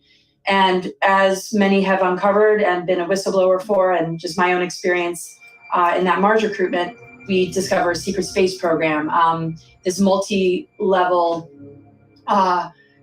shadow government with compartmentalism, things that happened after the Second World War and the infiltration coming in from Project Paperclip to the American government, MK Ultra having so many branches. So it's like, okay, here's a warning about the misplaced power that exists and will persist if we as an American people don't start to become empowered, which is basically what I got from it. I could feel a lot of pride in a lot of my family members about that speech.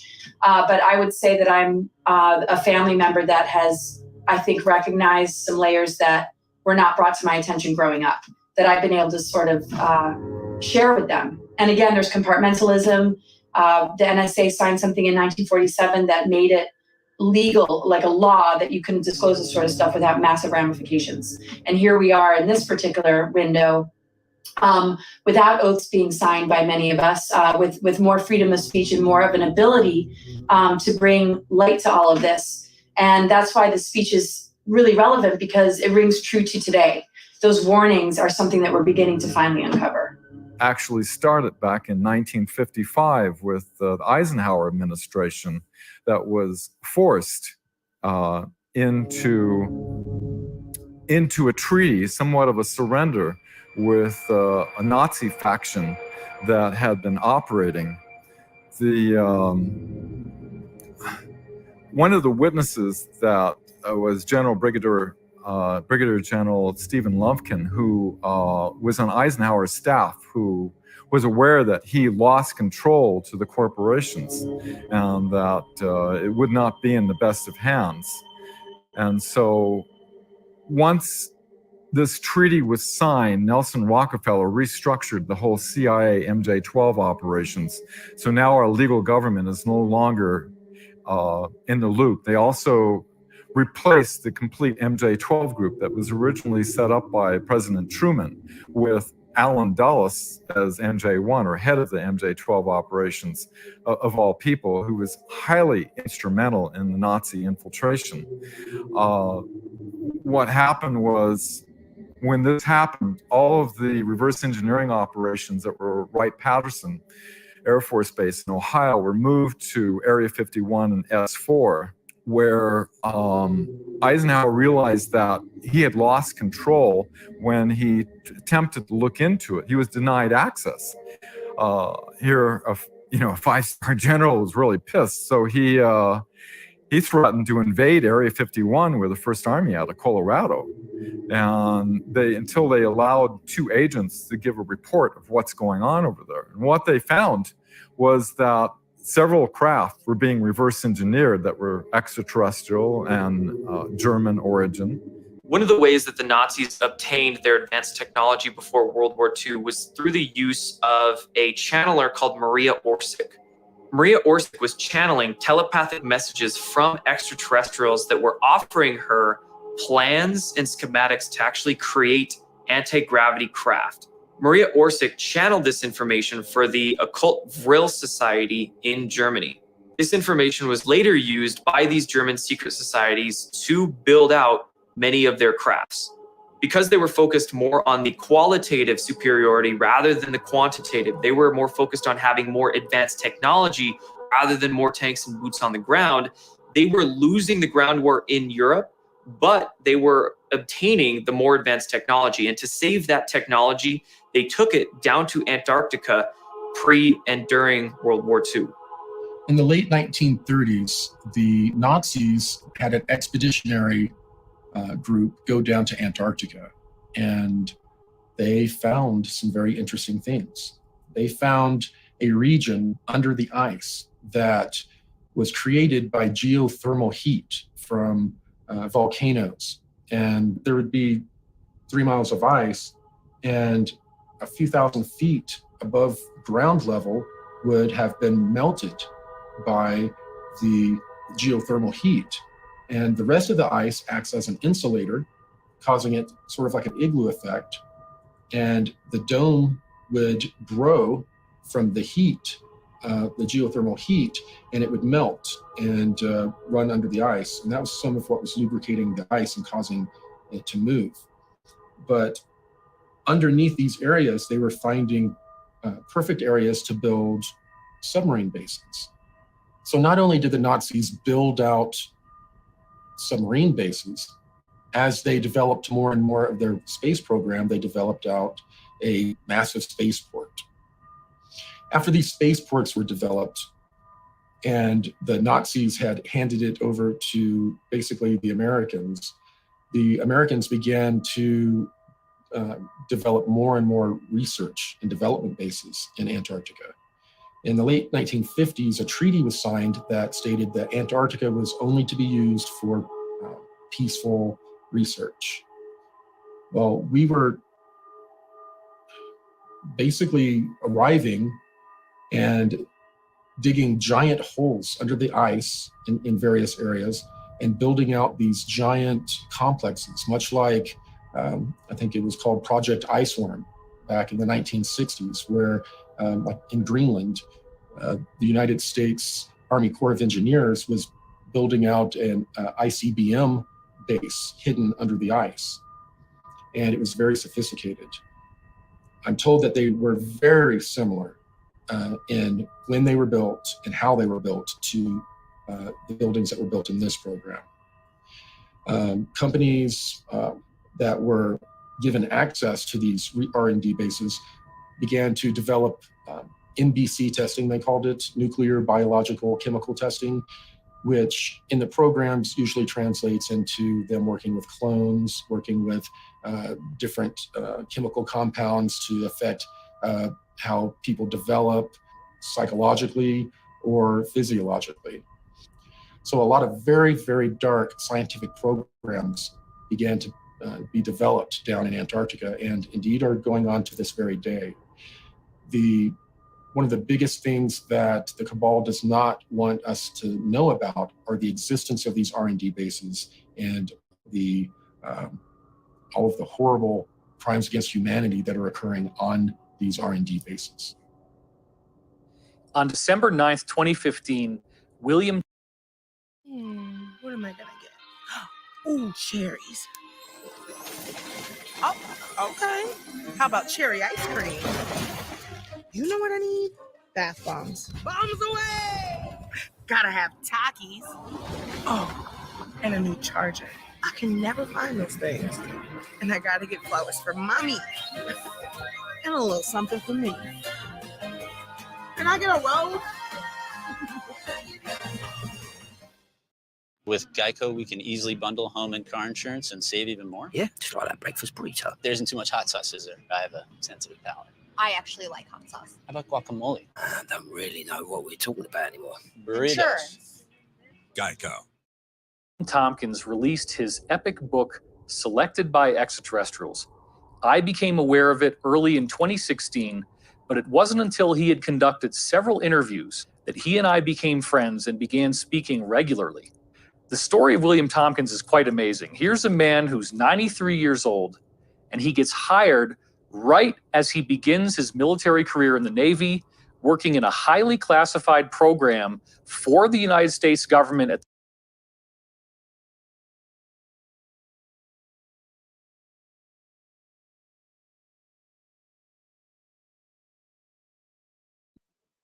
First of all, you know exactly why. I don't want to talk. I don't want to talk. I just stopped this motherfucking I don't want to shit. talk. Y'all, you keep Okay? your thoughts.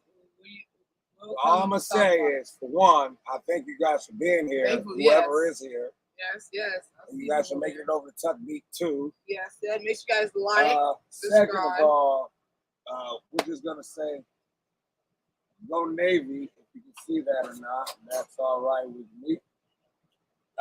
Sailors, I don't know what type of top secret government program they're fucking talking about, but I do know that if you want to go anywhere, go Navy.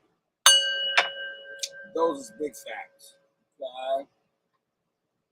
I was making the sound like, whoa, shit. It was like a lot of shit. Like it was like a mouthful type of shit. So if there's anything you can do, it is to just go Navy. All right? You put this shit back on, because I don't know what the fuck they're talking about. All right? That's what I'm gonna give you. I don't know what the fuck they are talking about. Oh, nigga. I tell you what. Anyway, let me put this bitch back on. Oh shit, nigga. I keep trying to tell you motherfuckers, prepare. God damn it, get yourself a goddamn solar generator, okay? Get a fucking solar generator. Get a gas generator. Buy some fucking rice. Buy some fucking beans. We'll talk. We'll talk.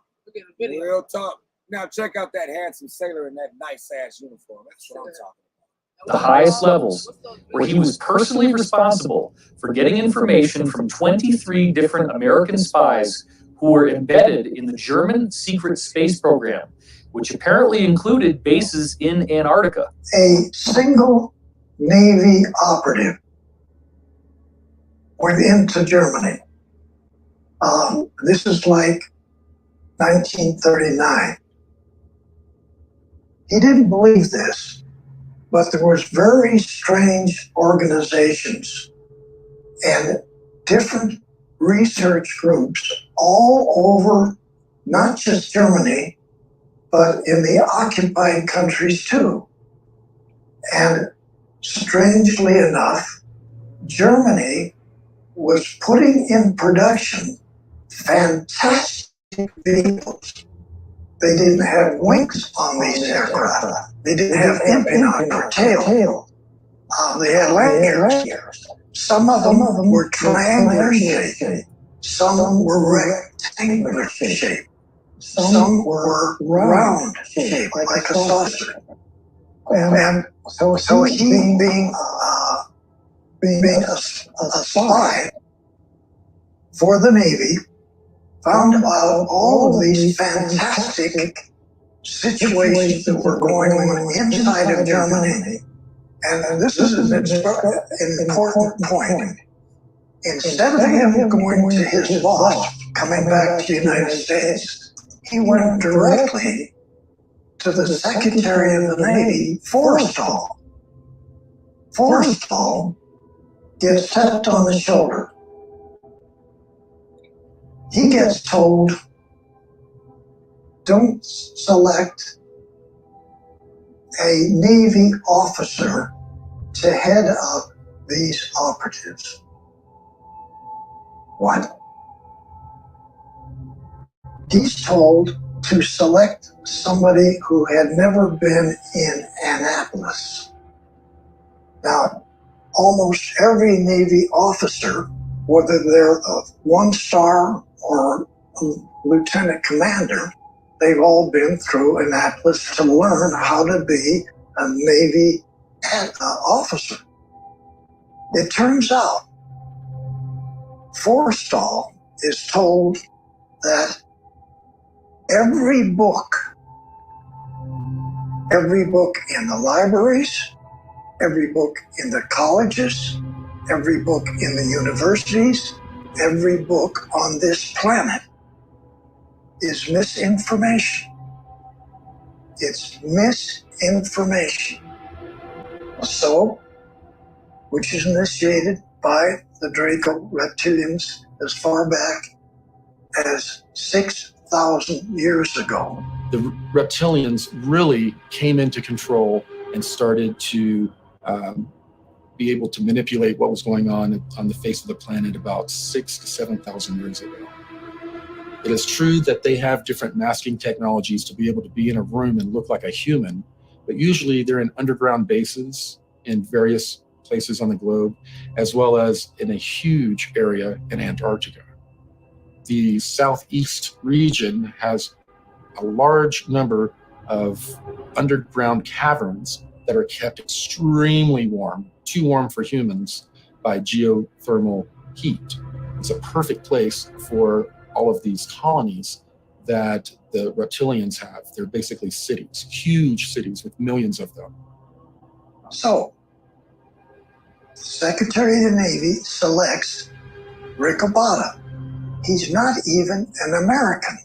He comes over here with his family. He goes to school here. He goes to the second year in high school. He leaves school. He joins the Navy as a third-class seaman, works his way up in the Navy. Now he's a commander, okay? That commander is selected by the Secretary of the Navy to head up all of these operatives, to go back into Germany and find out what's going on. Because that individual had never had misinformation given to him about every technical field on the planet. Everything we learn in the establishment-controlled education systems is specifically designed to program our minds away from the truth. Physics is wrong. Medicine is wrong. History is wrong. Everything we are taught in textbooks is mainly wrong. And this is done purposefully so we don't understand how to move our bodies, how to feed our bodies, what really happened in the past, what technology can really do these days. All of these things, if we learn them, empower ourselves, would help us actually understand what's really going on with our reality. Now, if you were to go to San Diego and look over at North Island, you're going to see a tall building like this. There's a small office in the top of that building, which is a secret office for the Admiral. This is where the operatives come to. So the Admiral's aide comes to my barracks, taps me on the shoulder, and he only says one word: he's here.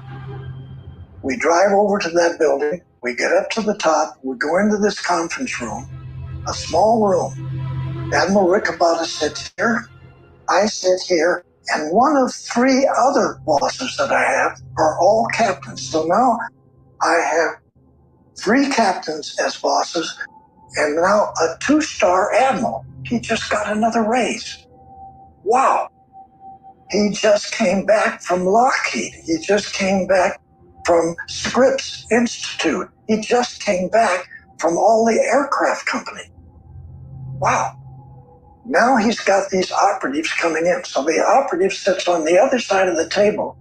He discloses to us these fantastic things that Germany is doing that make no sense.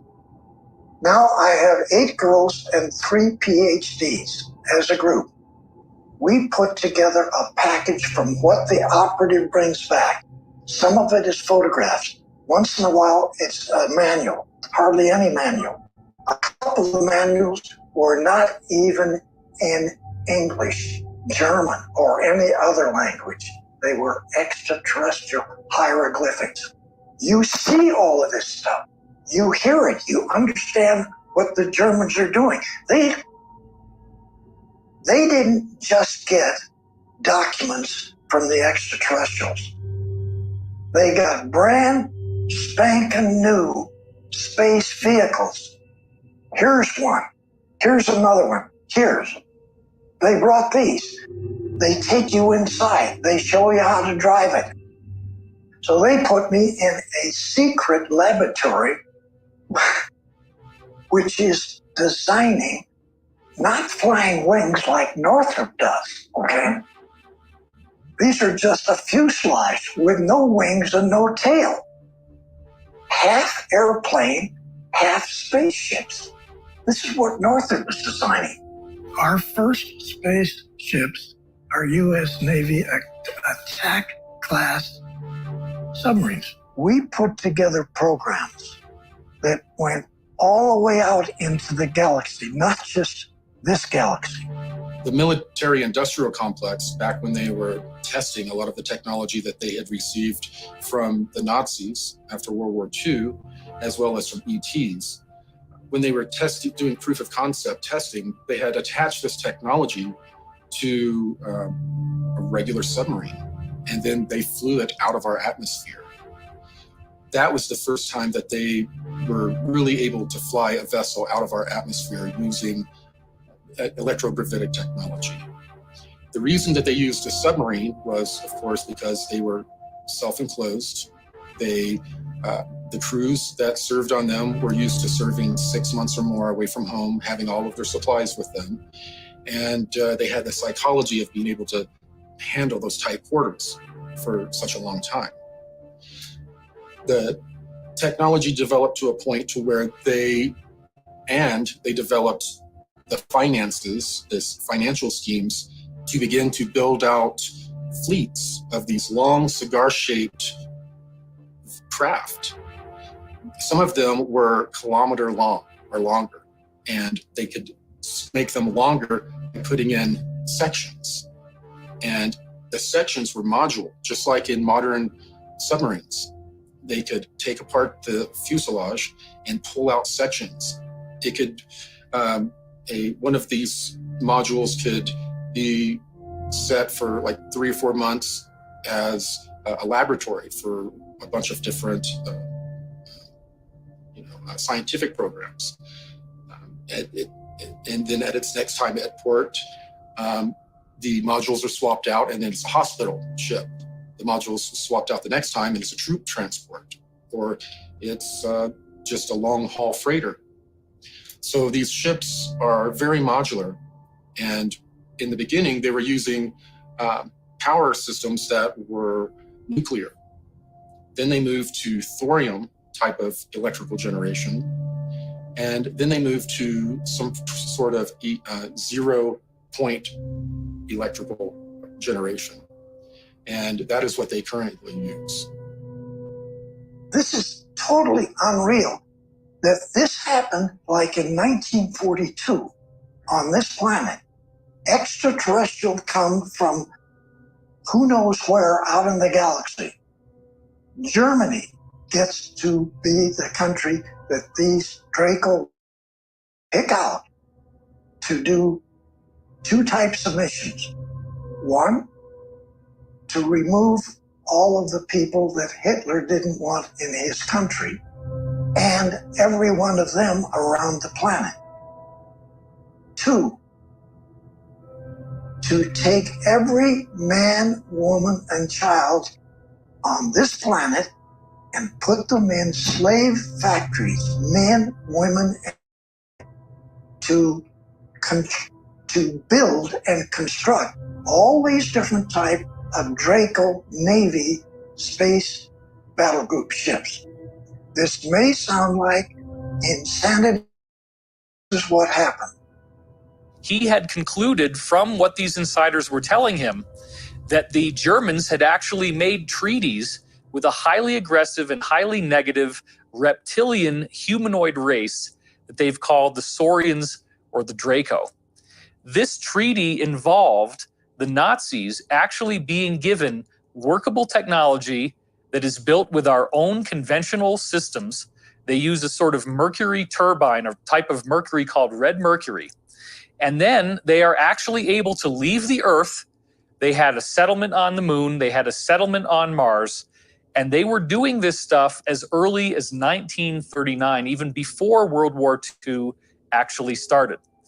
As you can imagine, everybody was thinking he was crazy, but yet these insiders were reporting literally standing there, in which you have 8 foot tall, even 12 to 14 foot tall reptilian extraterrestrials, terrifying in appearance. They smell bad, actually advising the Germans on how to build this stuff in these various bases, including that in Antarctica. Operation High Jump was an operation commissioned in 1947 that was led by Admiral Richard Byrd. And on the public level, it was said that this was a scientific exploration. But what happened was that this operation was commissioned with 33 ships, 13 aircraft, and 5,000 men. Now, this was not a scientific exploration with that many men and that many ships. What Operation High Jump actually was commissioned for was to go down to Antarctica and basically root out the Nazi installations that they had built pre and during World War II. The DC flyover was an event that occurred over successive weekends in July of 1952 in Washington, D.C. And what had happened was that there was a mass sighting right over the Capitol building in Washington, D.C. There was many lights in the sky. Now, many people believe that this was a UFO or an extraterrestrial incident, but in fact, it was not. It was German saucers, German craft that were flying over the Capitol building and essentially forcing the hand of the Americans to accept many of these Nazi scientists into their control structures. When many of these Nazi scientists came into America after World War II in Operation Paperclip, they infiltrated into basically every power structure in the United States, government, media, medical systems, basically everything. After World War II, James Forrestal went to Germany to tour many of the research facilities that the Germans had over in Europe, and John F. Kennedy actually accompanied him on those tours. Some believe that Kennedy was actually given information by Forrestal about secret space programs and the UFO phenomenon. And near the end of James Forrestal's career, he was also embroiled in many policy struggles within the United States government. He wanted to disclose the UFO phenomenon and the technologies associated with it. It was said that he committed suicide by jumping out of a high-rise hospital that he was staying in at the time of his death. But of course, many people are also believing that he was actually pushed out of the window and in fact assassinated to prevent him from working to disclose these technologies in UFO projects. They had a really troubled Eisenhower that passed over the torch over to Kennedy, before leaving his famous speech of, beware of the misplaced powers when the industrial military complex, and that only an alert, knowledgeable citizenry can protect our future liberties and freedoms. Kennedy, with his background in Office of Naval Intelligence, and documents show that he was aware all the way back to 1942 of operations happening. Kennedy had Allen Dulles as the CIA director, finding the nefarious activities that Allen Dulles was doing, he eventually fired Dulles and was replaced with John McCone. Because Kennedy was trying to look into these activities, Allen Dulles set up an assassination directive that was revealed in what was called the Byrne Memo, one of James Jesus Angleton's memos that they were attempting to try to destroy all. One intelligence operative was able to pull it, basically saying that Lancer, or the code word for JFK, has been looking into our activities. This we must not allow. This group was working with the group that was with the Treaty of 1955.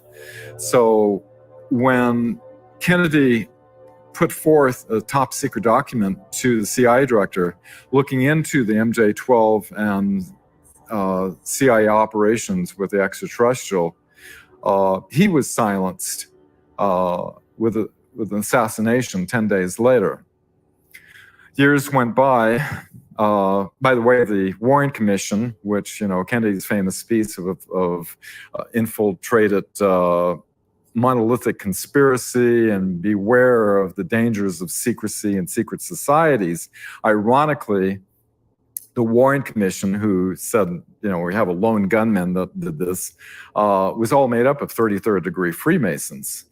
And afterward, the CIA put out a memorandum to its operatives to use the term conspiracy theorists for anybody questioning, and it's used today as a common ploy to discredit people who are questioning the situation. The closest we ever came to having technologies and the existence of non-terrestrials go public was actually in 1962-63. I'm told through Alliance sources that President Kennedy was indeed going to make some announcements, and also make announcements that he was going to take drastic steps against some of these secret societies that were running the planet. Therefore, they worked through the CIA to have him eliminated. When he was eliminated in a very public way, the cabal came into power in a very public way. They had been controlling things very covertly up until that point. But since then, they have overtly controlled the destiny of the United States. The very word secrecy is repugnant in a free and open society. And we are, as a people, inherently and historically opposed to secret societies, to secret oaths, and to secret proceedings.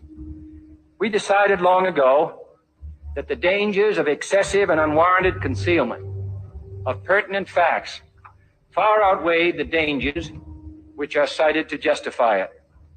Even today, there is little value in opposing the threat of a closed society by imitating its arbitrary restrictions.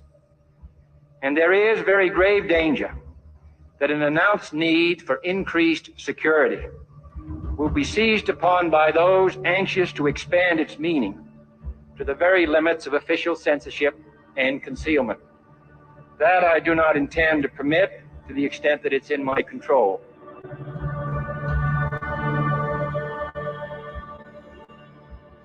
You were both in stealth.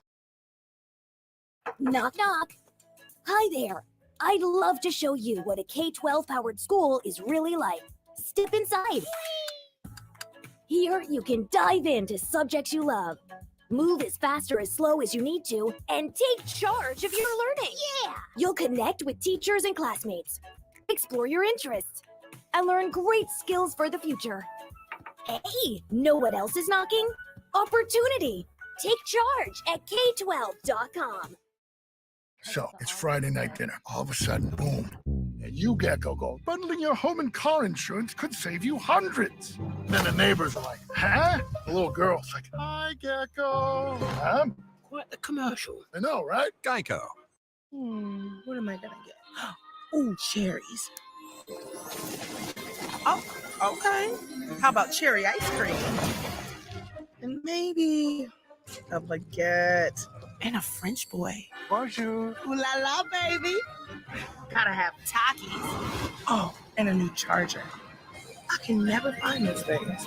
And I gotta get flowers for mommy. And a little something for me. Can I get a robe? Skull and Bones, the secret society. It's so secret we can't talk about it. What does that mean for America? The conspiracy theorists are going to go I'm wild. sure they are. I don't know. I haven't seen the web. Number 322. Voice, were you in the same secret society? I'm sorry, let me answer his question. Excuse me, what are you running? Whoa. Is anybody watching?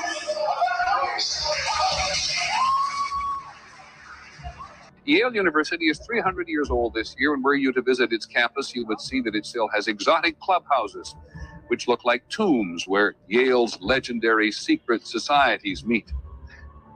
The videotape provides a grainy glimpse into what appear to be the initiation rituals of a secret society that's been around since 1832, whose members have gone on to be leaders of Wall Street and the White House, the Senate and the Supreme Court. What they captured, they say, was initiates, known as neophytes, being forced to kiss a skull, then members performing a mock killing. Still, Rosenbaum says the tape is a valuable artifact, an extremely rare view into the secret society that groomed the American ruling class for generations. Dan Harris, ABC News, New York. We see the remains of humans with elongated skulls all over the world. When you look at Egypt, there are countless depictions of the pharaohs having these weirdly elongated skulls. This includes Akhenaten, Nefertiti, and their daughter Meritaten.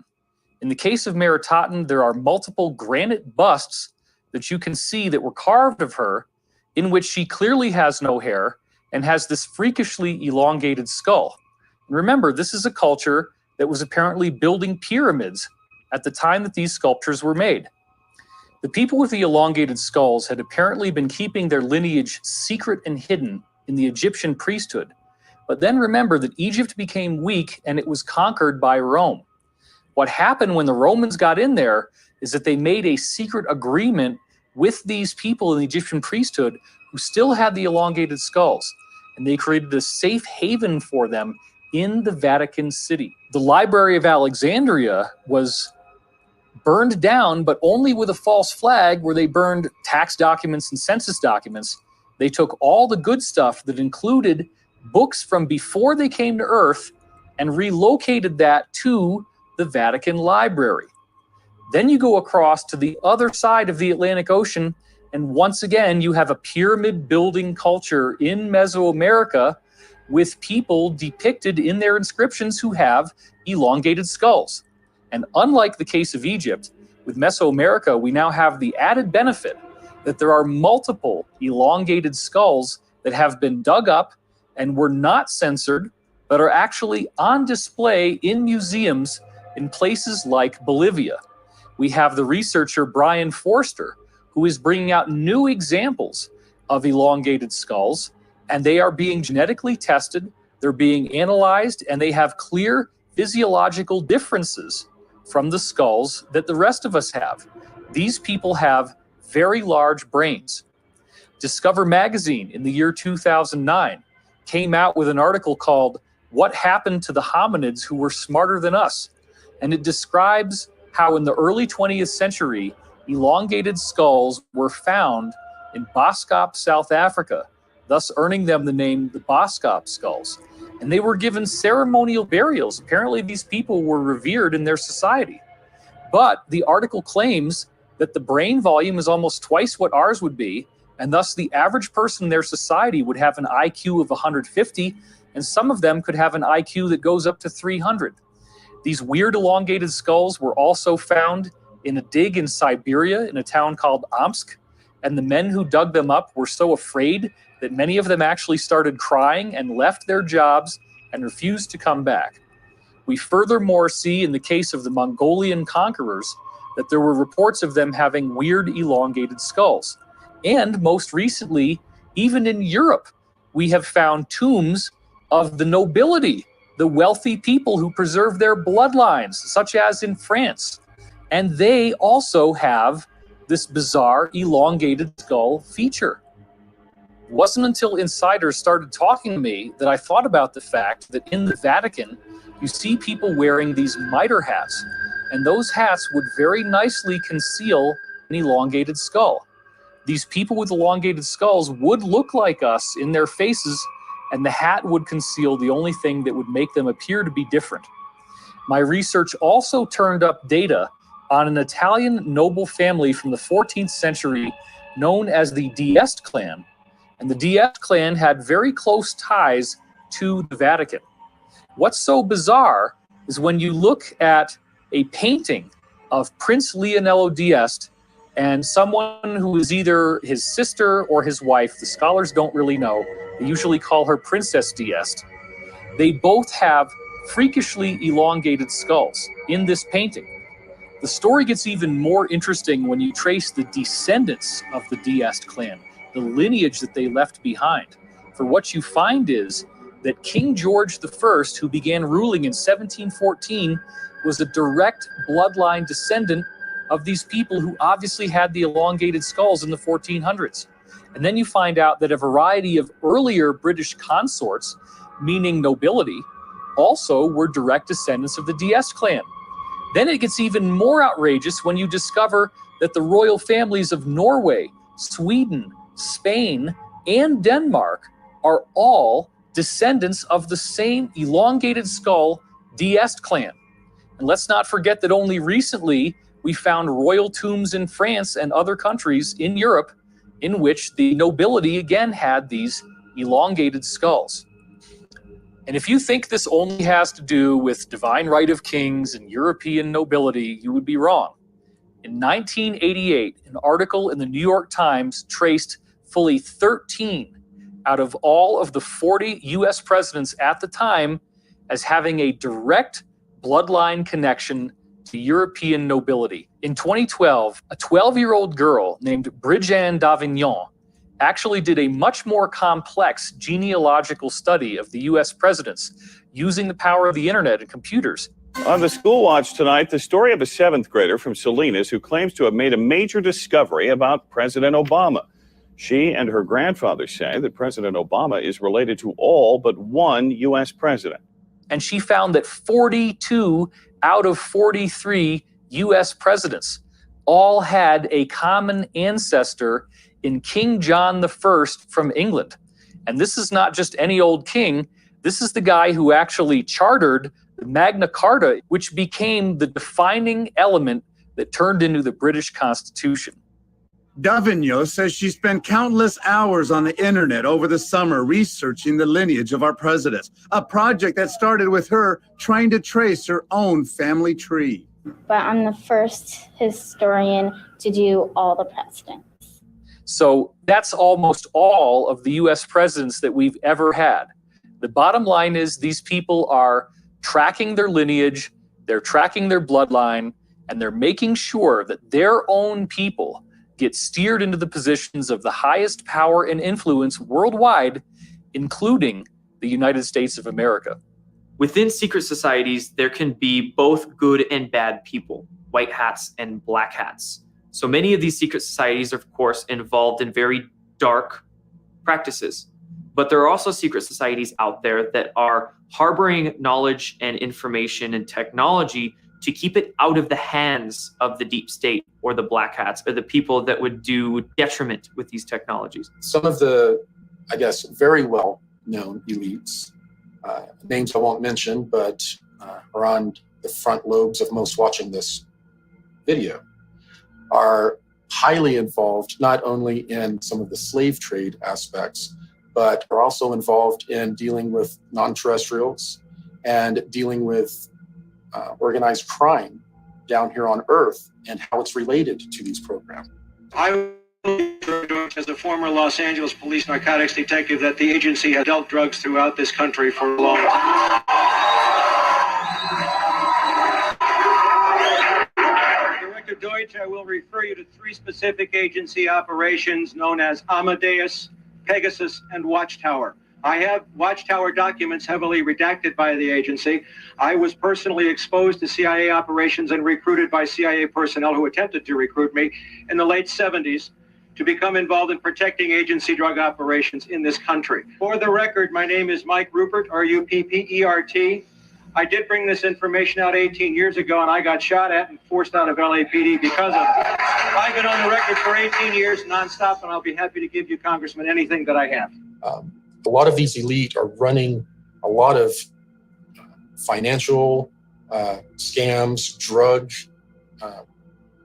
programs to raise money for secret programs that they have going on. And they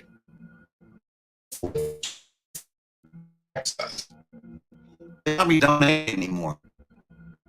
And you know, 1%er, you don't know who they are.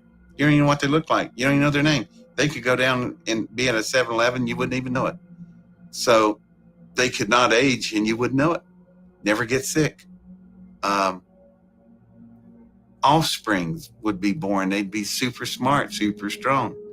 Just quality of life improved in every direction. And I'm sure the 1%ers are enjoying that, while the rest of us are dying with diseases and malformities and stuff. They're walking around, you know, body beautiful. So that's just the medical area. Then think about the other things: transportation, the vehicles they travel around, home, security, all that stuff. Just, you know, it'd be like somebody in modern suburbia looking at a man in a cave. We're the men in the cave. What very often occurs is that an elite will get to a very old, ripe age, or they will die, or they will die in some sort of an accident publicly. Privately, they are taken, and depending on their level, they are either age regressed or they have their consciousness basically downloaded into a clone that is an exact duplicate of them. They then disappear from the public eye forever and go into these programs or go into retirement. This is something that pops up a lot in the programs, and everyone that is served deeply knows that the elite have access, and many of them never really die. What the deep state or the cabal or the New World Order is a small group of very powerful but very psychopathic individuals that have acquired a lot of money, a lot of technology, and a lot of information over the course of centuries. Definitely your politicians, the older ones, one that are chair people that command the power, 1%ers, chairman of the boards, those people, that's ones we never know their names, don't know their faces, and they control all the power. The more you get involved in these societies, the deeper and deeper you go, the more compromised you become. You start to learn more and more of the secret teachings. You have to work really hard for the knowledge. It can take years of time. You keep accessing higher and higher levels of rank, and they keep dropping these little seeds in as you go on. Seeds that start to blossom in your mind and make you think differently. Ultimately, if you go far enough down this road, you will be invited to participate in things like pedophilia and human sacrifice. And if you don't do it, it's the offer you can't refuse. They may actually even kill you. Once you partake in these activities, whether you like them or not, they now have leverage they can use against you. If you ever dare to speak out against this group, they have photographs, they have films, they have the footage that can absolutely ruin your life. Deze mensen, de meeste daarvan, hadden een Luciferiaans geloof. En dan kan iedereen zeggen, ja, geloof bestaat niet en God bestaat niet, alles bestaat niet. Nou, voor die mensen was het de waarheid en de werkelijkheid. Hun diende dus iets onstoffelijks. Hun diende wat zij noemden Lucifer. En ik kwam dus ook in die kringen. Alleen ik lachte erom, want het waren voor mij gewoon klanten. Dus ik kwam in wat ze noemden Satanskerken. Ik wou zeggen, we hebben het nu over het satanisme. Ja. Oké. Ik kwam dus in Satanskerken, maar ik kwam zeg maar op route even langs, even buurten. En daar was dan op dat moment een heilige mis, hun heilige soorten mis. En dat was met blote vrouwen en wat drank en dit en dat. En ik vond het alleen maar leuk. Ik hechtte weinig of geen geloof aan hun geloof. Of ik was er eigenlijk niet eens van overtuigd dat het überhaupt allemaal wel bestond. Het was meer een schouwspel voor jou. Ja, ik zag gewoon de donkerte en de slechtheid en de diepte daarvan zit in de mens zelf. Ja. Ik koppelde het nog niet zo. Maar ook die kringen verkeerde ik dus in, omdat als gast zeg maar, omdat ik vond het allemaal wel leuk. Al die blote vrouwen en al die dingetjes die daar speelden. Hè? Het was het vrije leven. Maar er kwam een moment, toen werd ik dus uitgenodigd, daarom vertel ik dit ook, om mee te gaan doen aan offers in het buitenland.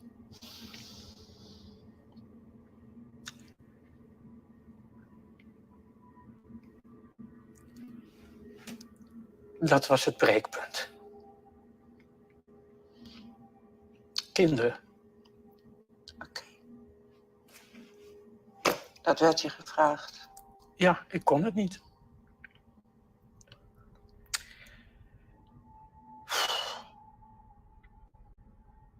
The reason that these elite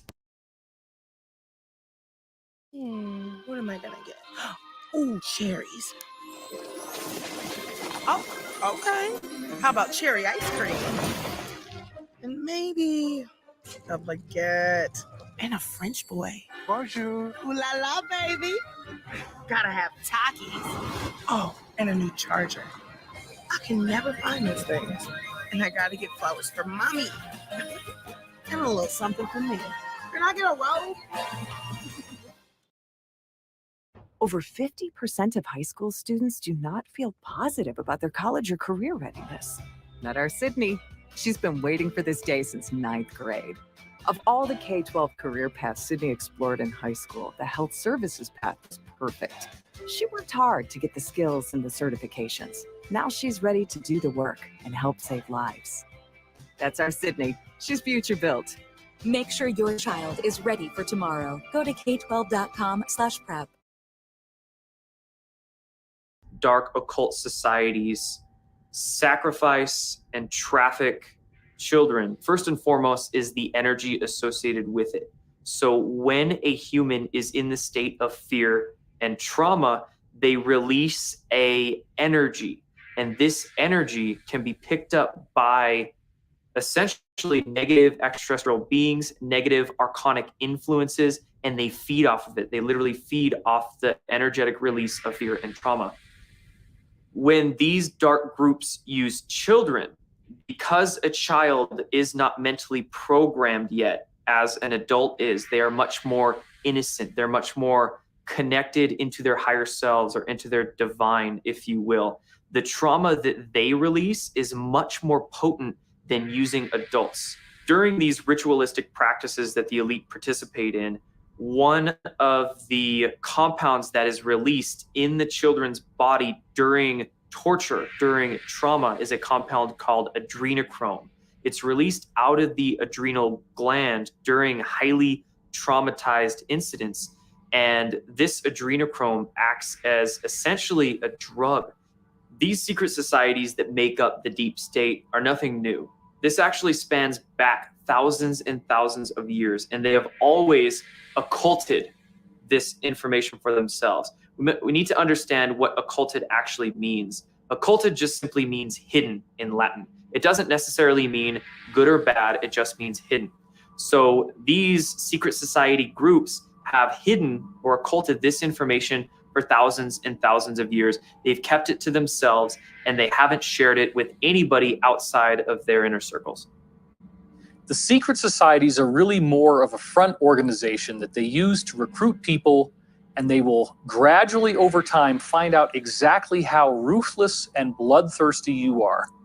It is only as you go farther and farther into this, you become embedded with your brothers in a brotherhood, you become more and more involved, you get deeper and deeper in, that then they start hitting you with the really heavy stuff.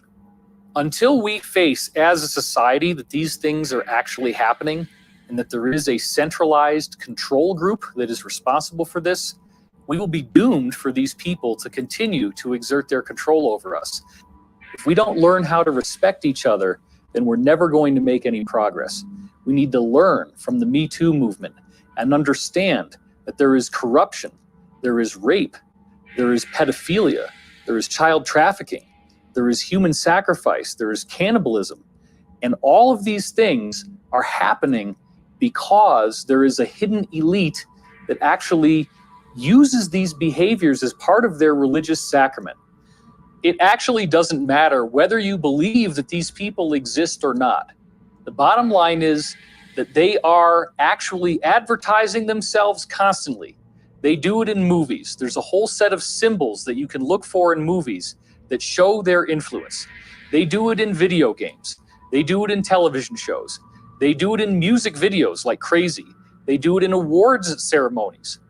And it's always in your face. Now is the time for us to get our heads out of the sand and understand that even if these things do seem unthinkable to us, there are people today who are actively practicing this.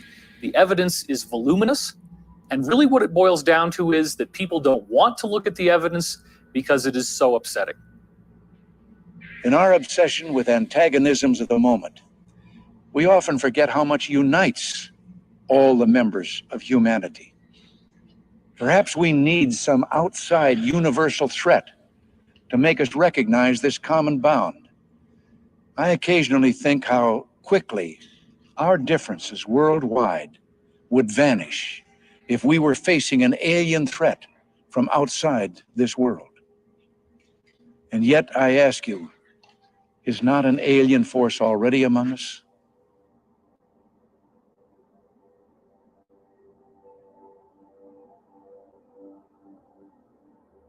Solar Warden went active 1980, 1981. It was funded in large part by SDI through President Reagan, though that money was funneled off in many different programs. Solar Warden was developed to do exactly what its namesake says, to police our solar system. We were now able, we had the technology to prevent these interloper ET races from coming into our solar system, grabbing our people and leaving. We could now stop them. So Solar Warden was developed and began to do its job of policing the solar system. At the same time, we had the Interplanetary Corporate Conglomerate, which is made up of all of these military industrial complex corporations. We have all of these other programs that are developing technology at the same time and are developing much, much more advanced technologies. So advanced, in fact, that there are ET races that come here to trade for our technology. Corey Good is the one insider I found whose testimony ties all of these different threads together. I've heard Corey have knowledge of something that each of the different other insiders I've spoken to had said to me in the past. Nobody else had ever done that before. And that was fascinating because I had not put this information online. The information was proprietary. It was things that I'd heard over the course of conversations that could have gone on for many, many dozens of hours over time, spreading across about 20 years worth of my own past history. I think they chose children for these MyLab programs in several different ways. They had to profile them. They definitely used standardized testing and a few other ways to identify whether they had a skill or a talent that they needed. Then they would check out their family life. They preferred children from broken homes or from homes that were not harmonious, because the children are used to getting smacked around, they're used to stressful environments, and the parents were not always as attentive as other parents. Therefore, the children were able to handle a lot more stress, and the parents may not notice, certain behavior in the kids.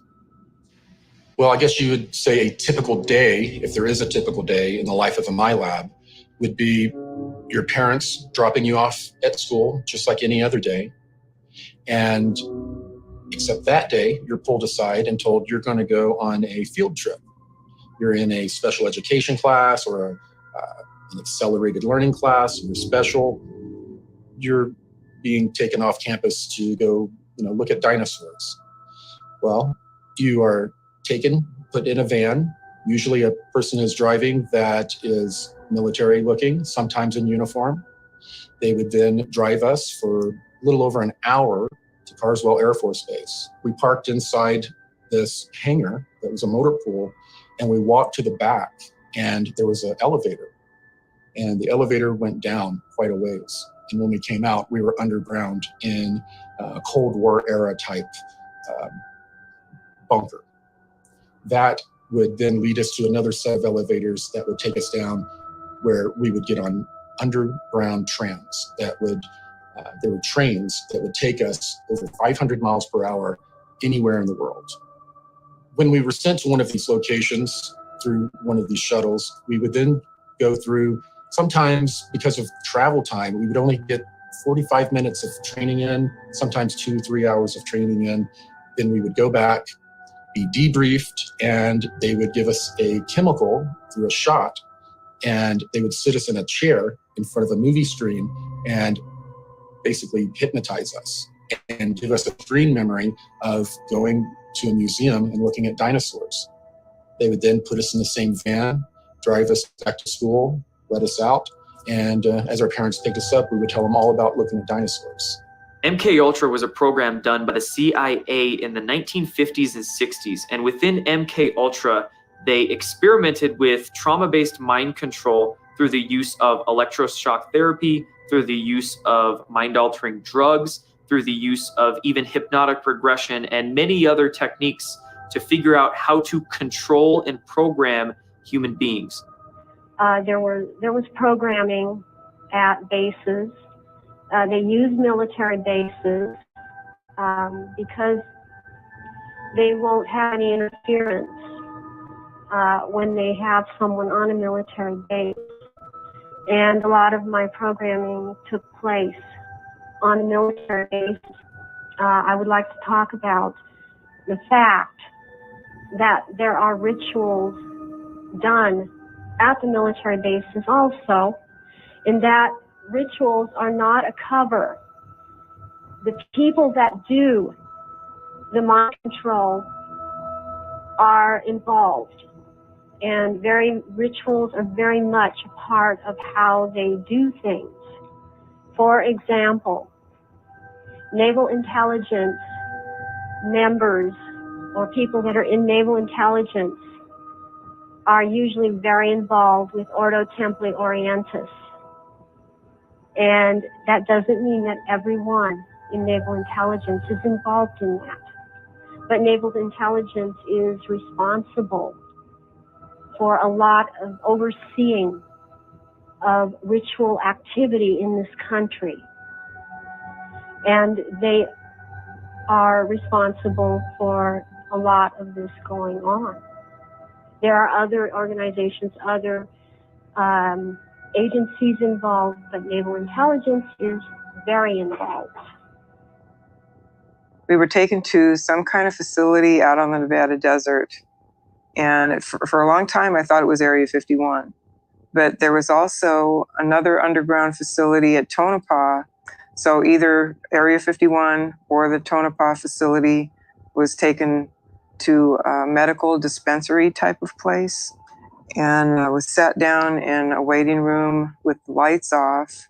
Everything they did seemed to be to cover memory, to make sure that if anybody did remember anything, being in a room with the lights off, you wouldn't be able to see the people clearly, things like that. I was given fatigues to wear that night with no rank insignia, no name tags, no identifying marks of any kind. Was forbidden to speak to the other people that I was out there with beyond what was necessary to run the test. So the situation they put us in was very isolating and very frightening, terrifying actually. And so we got to this facility, we sat down in this waiting room with the lights off, and I still see it really clearly. I could draw a picture. And one by one, we had to go off to the side in this little room.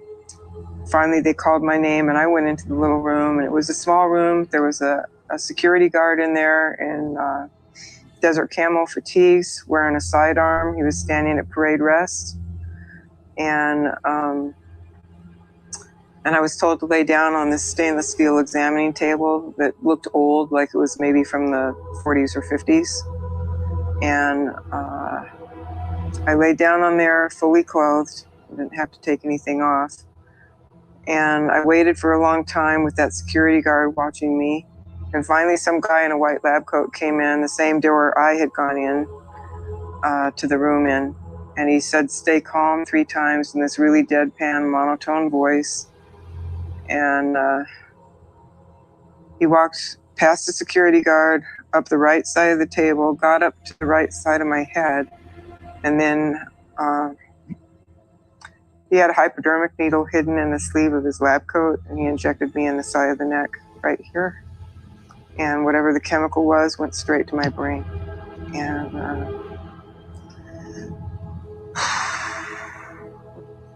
so I'm kind of in shock from whatever this injection's doing to me, because it went straight to the brain, and I was like, in shock. Suddenly there's 2 guys on either side of that table pulling me up by the arms and dragging me off the table and down through this doorway where there was a long flight of stairs going down. For some reason, I remember it as one long flight going down, not switchbacks like a lot of store cases are. It was just straight down. They half carried me, half dragged me down those stairs. And at the bottom of the stairs, there was like this little room that had a one-way mirror in it. And I went through the effects of that injection in that room. And I felt like, I've described it so many ways down through the years. It was kind of like feeling like your body's turning to soda pop fizz or beer foam. It's just like, when your leg goes to sleep and it comes back and there's all the pins and needles and tingling and everything else like that. It was like that was happening to my whole body. But super duper intense pins and needles. And I just curled up on the floor and just screamed because it was just doing this number on me, and I felt like I was coming apart somehow. I don't know why or how I thought that, but that's how my body felt. It felt like it was just going to come apart and run down a drain in the floor. And I had a feeling because that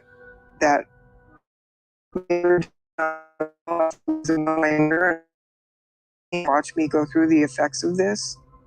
And I've racked my brain to try to come up with some idea of what this injection was and what it was for.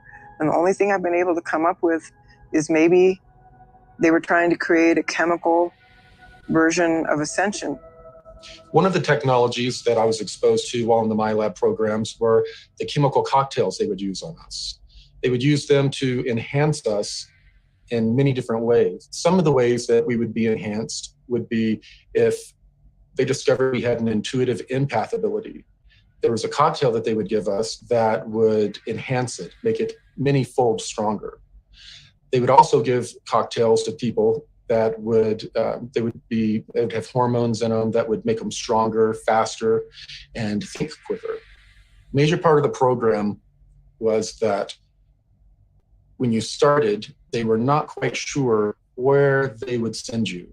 A lot of the kids that were in these programs, they would end up in different syndicates here on the Earth working for the Cabal, and a small percentage, very small, would end up going into the secret space program. Certain children were picked who... A few months ago, I made a commercial for Dawn Power Wash Dish Spray, and you guys blew it up.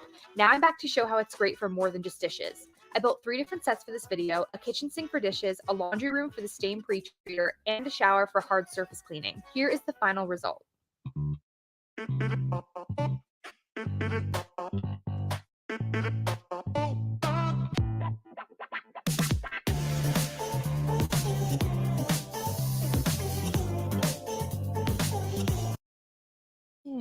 What am I gonna get? Ooh, cherries.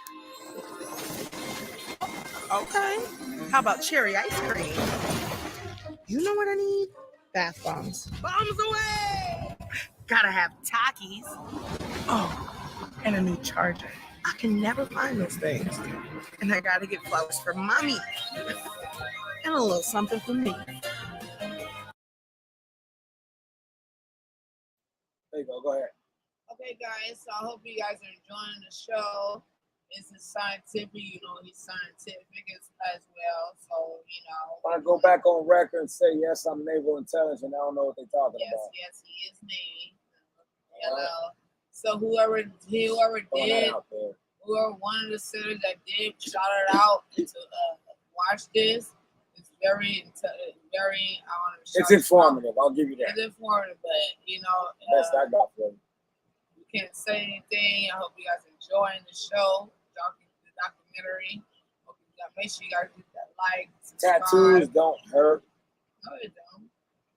Depends on where you put it at. Depends on where you put it at. But make sure you guys like, subscribe, and share wisely. I mean, this is never stop learning. Never stop learning. So this is what we doing, and if you guys enjoying it, I hope you are, because it's like, why not? You know, learn something every day. Something. If it ain't nothing, it's something. All right. So we're gonna go back to the video, guys. We ain't done shit.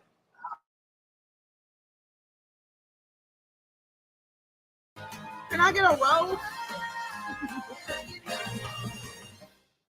Knock, knock. Hi there. I'd love to show you what a K-12 powered school is really like. Step inside. Here, you can dive into subjects you love, move as fast or as slow as you need to, and take charge of your learning. Yeah! You'll connect with teachers and classmates, explore your interests, and learn great skills for the future. Hey, know what else is knocking? Opportunity. Take charge at K12.com. Had certain DNA, and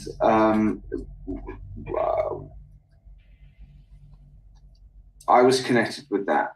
And what they did was, when we were like 5 and 6 years old, they took us there, and they trained us, and we did. We learned and we trained and we did all sorts of operations when we were there.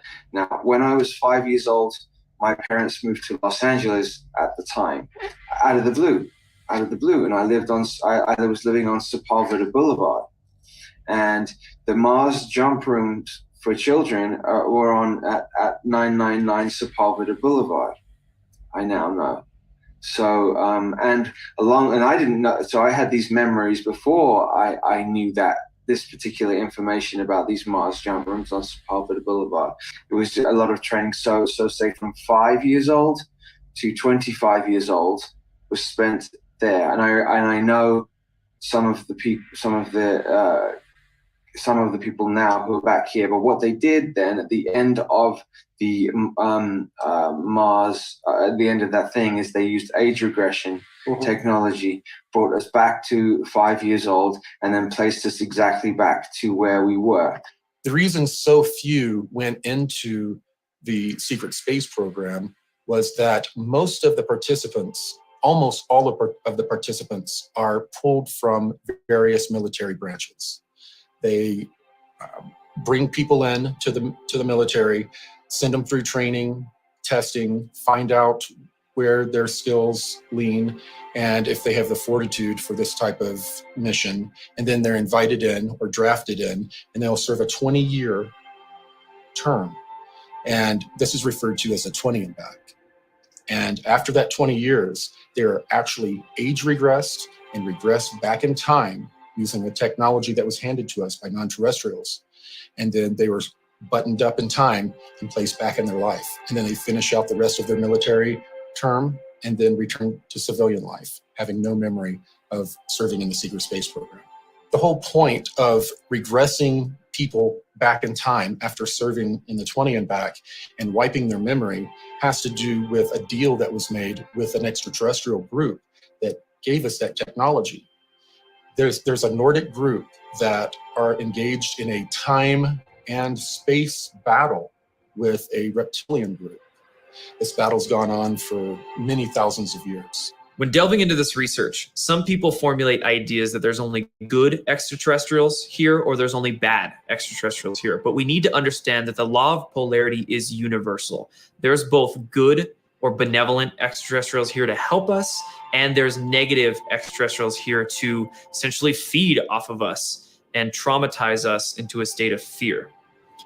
These negative extraterrestrial species involve some gray species. They also involve many reptilian species and many non-physical archonic entities that can also remotely influence and utilize much of that fear energy and traumatized energy that we release. Towards the end of my training, it started to become pretty clear that I had done very well in the intuitive empath training. I'd done very well in the rest of the general training that I was given. And I was starting to be introduced to non-terrestrial beings. So it became very obvious that I was going to be interacting with non-terrestrials, and I assumed it was going to be in an off-world environment. Little did I know that I was going to be drafted in this program when I was 16 years old. And it was during my Christmas break between the age of 16 and 17 years old. I turned 17 in February. I was taken from my room. I was then taken to Carswell Air Force Base. I was then transported to the moon, where I sat and signed a bunch of papers that were non-disclosures, were just a big stack of papers signing my life away when I wasn't even 17 years old yet. The Lunar Operations Command is a moon base, and it was built out originally by the Germans in the late 1930s, early 1940s. While they were building this complex, they had utilized an ancient alien building that was not too terribly far away. They had found a bunch of these buildings on the moon, and they had found one of the buildings that they were able to patch up with some of the concrete they made from the local regolith. They then were able to pressurize it and use it as a base of operations while they built out the Lunar Operation Command. After a number of years, and after Operation Paperclip, it served its purpose and integrated the Nazis into the military-industrial complex, the LOC was handed over to the Americans. When approaching the moon from Earth in an electrogravitic craft, you will find the moon will be at a distance, and then it will grow very quickly in front of you. And then the next thing you know, you are above the surface. You will then fly in the electrogravitic craft at breakneck speeds, except you don't feel inertia. You find yourself hugging maybe 90 feet, 300 feet above the lunar surface, going at incredible speeds until you reach a crater. And then you find yourself orbiting a crater. The person piloting the craft radios in requesting permission to land. You don't see anywhere to land. All of a sudden, a little haze kind of occurs, and then there's a base. It's the Lunar Operation Command. And as you fly down and over, there is a control tower where they control the air traffic. As you fly around this base to make your final approach, you see a secondary crater. And as you fly down into that crater, it's fairly deep, and you end up popping out into a lava tube section where you immediately see a giant building built into the middle of that lava tube that blocks it. And it's built kind of like the shape of a bell. And it looks like the outside of a battleship almost, the way it's built. You then fly in and land in the bay, and you're now at the Lunar Operation Command. Well, some of the testimony that's come to me over the last year in particular has been nothing short of startling in terms of the degree to which the space program, the secret space program, has expanded. I've talked to people who have said that there is and has been an ongoing extrasolar planetary colonization program that's been going on for decades and decades. I mean, to the point where one of the people who had actually gone, and this was a claim that he made, that he was on a warp-capable spacecraft that went from here to the edge of the Andromeda Galaxy in 20 minutes. And that when they got there, they located at least 8 Earth-like planets in some of the star systems along the edge of the galaxy. And 8 of those planets had human life on them. They were Earth-sized planets with sun-like stars similar to our sun at approximately the same distances. They wound up using some kind of radio telemetry sensors to determine which ones were broadcasting in conventional radio and television signals. They found 2 planets like that, 2 of which were speaking English. And the minute I heard this, I thought, well, this is complete baloney, or this system, this whole program has been going on for a lot longer than anybody would have dreamed. But he described seeing cities and roads and cars and people and conventional clothing speaking English. And there's only one way that that's possible, I mean, other than, parallel universe type of scenario. And that is that the program's been going on for much, much longer. Right after about the 6-year mark in my 20 and back experience, I found out some very disturbing details that no one on the ship knew about. And, well, almost no one. I was approached by a petty officer Wheeler, someone who I honestly had a crush on, and she used that to her advantage.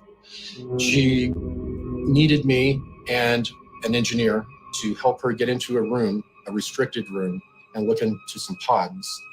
She wanted to know what was in those pods. She had a bad feeling. Well, we helped her get in, and I was standing watch. She and the engineer opened up one of the pods, and they were cryogenic chambers. And they were full of people that had basically been looked like they'd been filleted and cleaned and sent to the market. While I saw this a little bit from a distance, gas was escaping from this pod. It overcame the petty officer and the engineer, and they collapsed. And as I was turning to run through the door I was watching through, I collapsed. After I came to in the sick bay, they had explained that the 2 others had died in the accident, and that I was being held for debriefing. I was then debriefed, told not to repeat the information to anyone else. If I wasn't a valuable intuitive empath, my fate would have been much different. So they sent me back to my regular duties and told me that from time to time I was going to be pulled over to work on a different deck on a different project. And this project was basically a galactic slave trade. It turned out that for many decades, while we were developing technology to try to fight some of the negative ETs, there were extraterrestrials that were coming into our solar system, were coming to our planet, would swoop down and kidnap people and leave, and then take them and trade them off into some sort of galactic slave trade that's going on. After a while, the benevolent powers that be decided, you know what, this is a commodity. If we start calling our own people and trading them off to these extraterrestrials, we can get trinkets, we can get technology, we can get biologicals, and that's what happened. They would trade human beings for biological samples, much like what Emery Smith would end up receiving in his lab and doing different experiments on. And they would also get technology, and they would trade the humans off. The humans would go off to be used in any number of ways. Humans are very coveted. People aren't only leaving to be food for reptilians. That's a small percentage.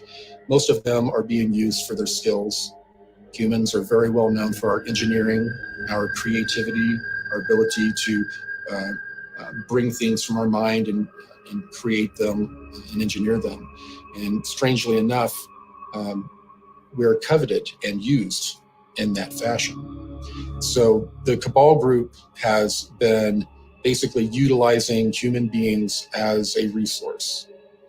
So as little groups of people from all of these different programs started to join and work very quietly and secretly to not only find out the full truth of what was going on, but find a way to combat it. The SSP Alliance is a very small fraction of the overall secret space program or secret space programs, under 1%. So the only technology that they have is what they brought with them when they defected. It is a ragtag group that is doing their best to bring full disclosure to humanity. They don't want a slow, protracted disclosure. They want all of these technologies given to all of humanity at once, not to any one group, any one country, to everyone at once. And that is what the Secret Space Program Alliance has been working for.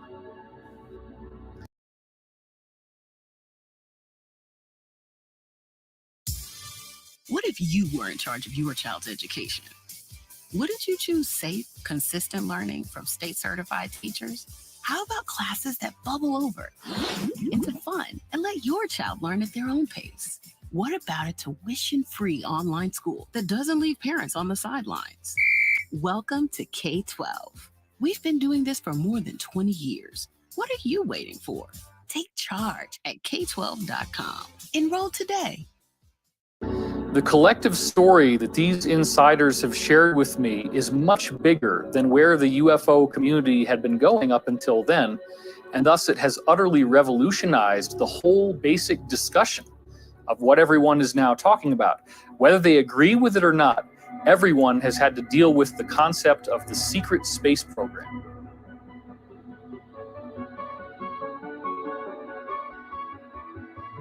According to some estimates, we cannot track $2.3 trillion in transactions. On September 10th, 2001, the day before 9/11, then Secretary of Defense Donald Rumsfeld testified in front of congressmen about $2.3 trillion missing from the Pentagon. In 2015, an Inspector General report came out detailing that number grew from $2.3 trillion to $6.5 trillion missing from the Pentagon. This money is going into unacknowledged projects both above our heads and below ground, into deep underground military bases and secret space programs with technology far beyond what many of us could even realize. Our black budget, for instance, garners $1.023 trillion every 2 years. It's over $500 billion a year. Right now, there are 131 active deep underground military bases in the United States. There's 1,477 of them worldwide. Each one has an average cost of $17 to $19 billion. Each one is built in the site. It used to be, it'd take a year to 2 years to build each one, and now they're capable of building a couple of them a year with sophisticated methods. Area 51 is only one base, one of the 131 bases. Of these 131 bases, I call Area 51 a mega base. It's got more than one base in it. It's Tonopah Test Range, Area 51, S2, S4, Groom Lake, and a host of others. Now, these mega bases are gobbling up our gross national product. Right now, we're spending 28% of the gross national product on building underground bases solely. China has built 50 different ghost cities that collectively are built to hold an estimated 64 million inhabitants. The apartment buildings, the roads, all of the infrastructure, all the plumbing, all the electrical, everything you need for a city, and there's nobody there. 50 cities, 64 million people. Now remember, China's gross domestic product is $11.2 trillion. They're not even spending a majority of their gross domestic product on these ghost cities, and yet they have the money to do it. It's only cost them a few $1 trillion. So once you start thinking about it that way, you start to see how much money $1,000 billion really is. $1 billion is a lot. If you're a billionaire, you can do anything you want. $1,000 billion is a sum of money that just gets dropped out there with this word trillion, but we're not really thinking about how it literally can build an entire civilization. The articles on China's ghost cities refer to it as China's multi-billion-dollar debt, not a debt in the trillions. In fact, in 2016, one estimate that I saw showed that the total estimated debt that China has gone into to build these ghost cities is only $2.5 trillion. Now that's 50 different cities that hold 64 million people, just because they think that as they continue to have a population boom, that they need to have a place where these people can eventually go. But literally nobody is there right now. So imagine what that means when you start tossing around a figure of the too big to fail banks needing a bailout that, according to Senator Ron Paul, was $29 trillion. You're talking about over 10 times the amount of money that China needed to build 50 different ghost cities that can hold millions and millions and millions of people. So then the question is, where did all this money go? The total amount of money in the world in the 2008 year of the collapse, the gross world product, or GWP, was only $60 trillion. So the theft of $29 trillion from the printed out of hot air US dollar is half of the wealth of the entire world. Try to wrap your head around this, because what I'm telling you is, from all the insiders I've been speaking to for the last 20 years, they are building civilizations. It's just not above ground where we see it on the surface of the planet. There's vast amounts of underground drilling. There are huge caverns, 20, 30 miles wide, that they've built out into gorgeous, elaborate cities, and they're building entire civilizations on planets and moons in our solar system. This is where the money is going. Well, I have a copy of the Inspector General Act here in front of me, and it says, among other things, that it's your responsibility to conduct and supervise audits and investigations relating to the programs and operations of your agency. That's correct. So I'm asking you if your agency has, in fact, according to Bloomberg, extended $9 trillion in credit, which, by the way, works out to $30,000 for every single man, woman, and child in this country. I'd like to know, if you're not responsible for investigating that, who is? At this point, we're conducting our lending facility project at a fairly high level and have not gotten to a specific level of detail to really be in a position to respond to your question. Have you conducted any investigation or auditing of the losses that the Federal Reserve has experienced on its lending since last September? We're still in the process of conducting that review. Until we actually, go out and gather the information, I'm not in a position to really respond to the specific question. So are you telling me that nobody at the Federal Reserve is keeping track on a regular basis of the losses that it incurs on what is now a $2 trillion portfolio? Until we actually look at the program and have the information, we are not in a position to say whether there are losses or to respond in any other way to that. Mr. Chairman, my time is up, but I have to tell you honestly, I am shocked to find out that nobody at the Federal Reserve, including the Inspector General, is keeping track of this. What's amazing is that right now we're seeing the very first audit of the Pentagon ever. And this audit could very well begin to expose the trillions and trillions, upwards of even 21 trillion, if not more money than that, begin to be exposed. And we might even find out very soon where all this money actually went. Let's go back now to the LIBOR scandal that happened in the wake of the 2008 economic collapse. LIBOR is an acronym that stands for London Interbank Offered Rate. And what we're finding is that these too big to fail banks are only appearing to be in competition with each other. The LIBOR scandal revealed that these guys are calling each other on the phone, colluding about how to rig their own interest rates so that one appears to be winning, one appears to be losing, but they're actually like branch offices of a single larger corporation. all of the apparent competition. Oh, these guys' stock is going down. Oh, it's a bloodbath. No. They're doing all this together. They're competing only on paper when in fact it's collusion. This is financial organized crime on such a massive scale. How can you arrest all the banks? They're too big to fail. This gets into a law that was passed in the United States in 1970 called the RICO Act, which stands for Racketeer, Influenced, and Corrupt Organizations. And that act was built to be able to take down massively organized crime. None of this really makes sense until you get back into the idea of the Federal Reserve System. Now, up until the Federal Reserve was founded in 1913, the United States essentially was in control of its own currency.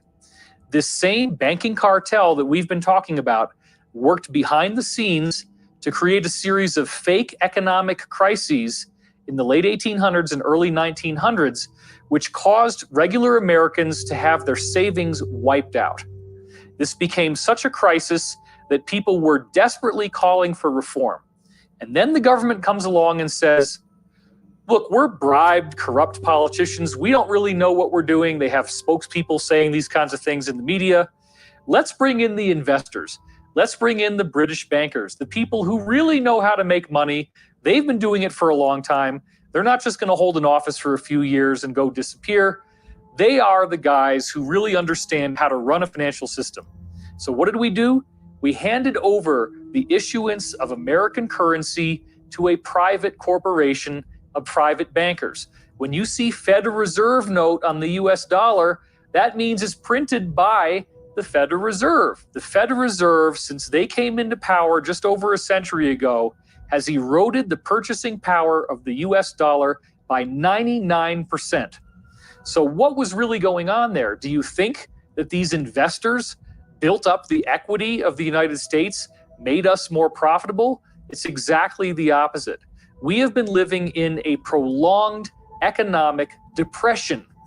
They just don't call it that because the metrics that we use to measure the economy are coming from a rigged system, just like we saw with LIBOR. Don't bother to look at the Dow Jones. Don't bother to look at the NASDAQ. That has nothing to do with the reality of everyone else and how hard it has become to earn a living. The complete wiping out of the middle class. You have rich and you have poor. And even among the rich, you then have super rich people where a concentrated small cluster of individuals have so much wealth that it could feed entire nations, entire peoples. So this is something that is an economic inequality that must be addressed. And the only way that we're ever really going to learn this is by a collective, massive understanding. I say the elite powers in control, which is really the same as these central banking dynasties that are basically sitting over the nations. They are a form of global government, except that they are not government at all. They're just dominants. They are dominants. They are the ones that issue the orders to all the nations. As we saw clearly in 1947, after Roswell, we saw these elite powers in control issue these orders to all the nations that anything real that comes up in regards to alien visitors or UFOs must immediately be covered up at all costs, no matter what. And that was that was how that wall, the embargo of truth, that Berlin Wall went up originally in 1947. And that's an example of them in action over the nations. And that's the reason why disclosure and the images that conjures up in our minds is not a real thing, really, because the nations, whether you're talking about the United States or any place else, they don't have the actual agenda of aliens to reveal. They're not on the inside of that. They really aren't. Nations just follow orders. That's all they do. And that's what they're doing now, and that's what they always do. And when you see them all doing something strange or something that seems out of the ordinary, it's because they're following the orders of the elite powers in control.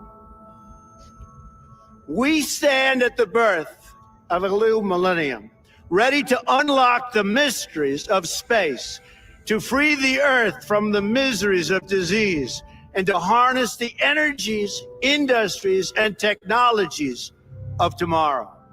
A new national pride will stir our souls, lift our sights, and heal our divisions.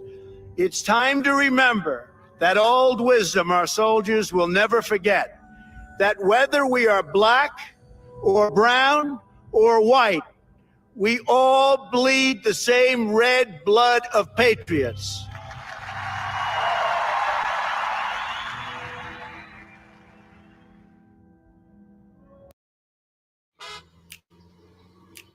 Does it get better than never getting lost? Does it get better than not parallel parking yourself? Alexa, ask SmartFeed to feed the dog. Does it get better than feeding your dog from 50 miles away? Yes, it does. At Buick, we see a future that's even better. Because the life-enhancing innovations you've never even dreamed of, Buick is dreaming of them every day.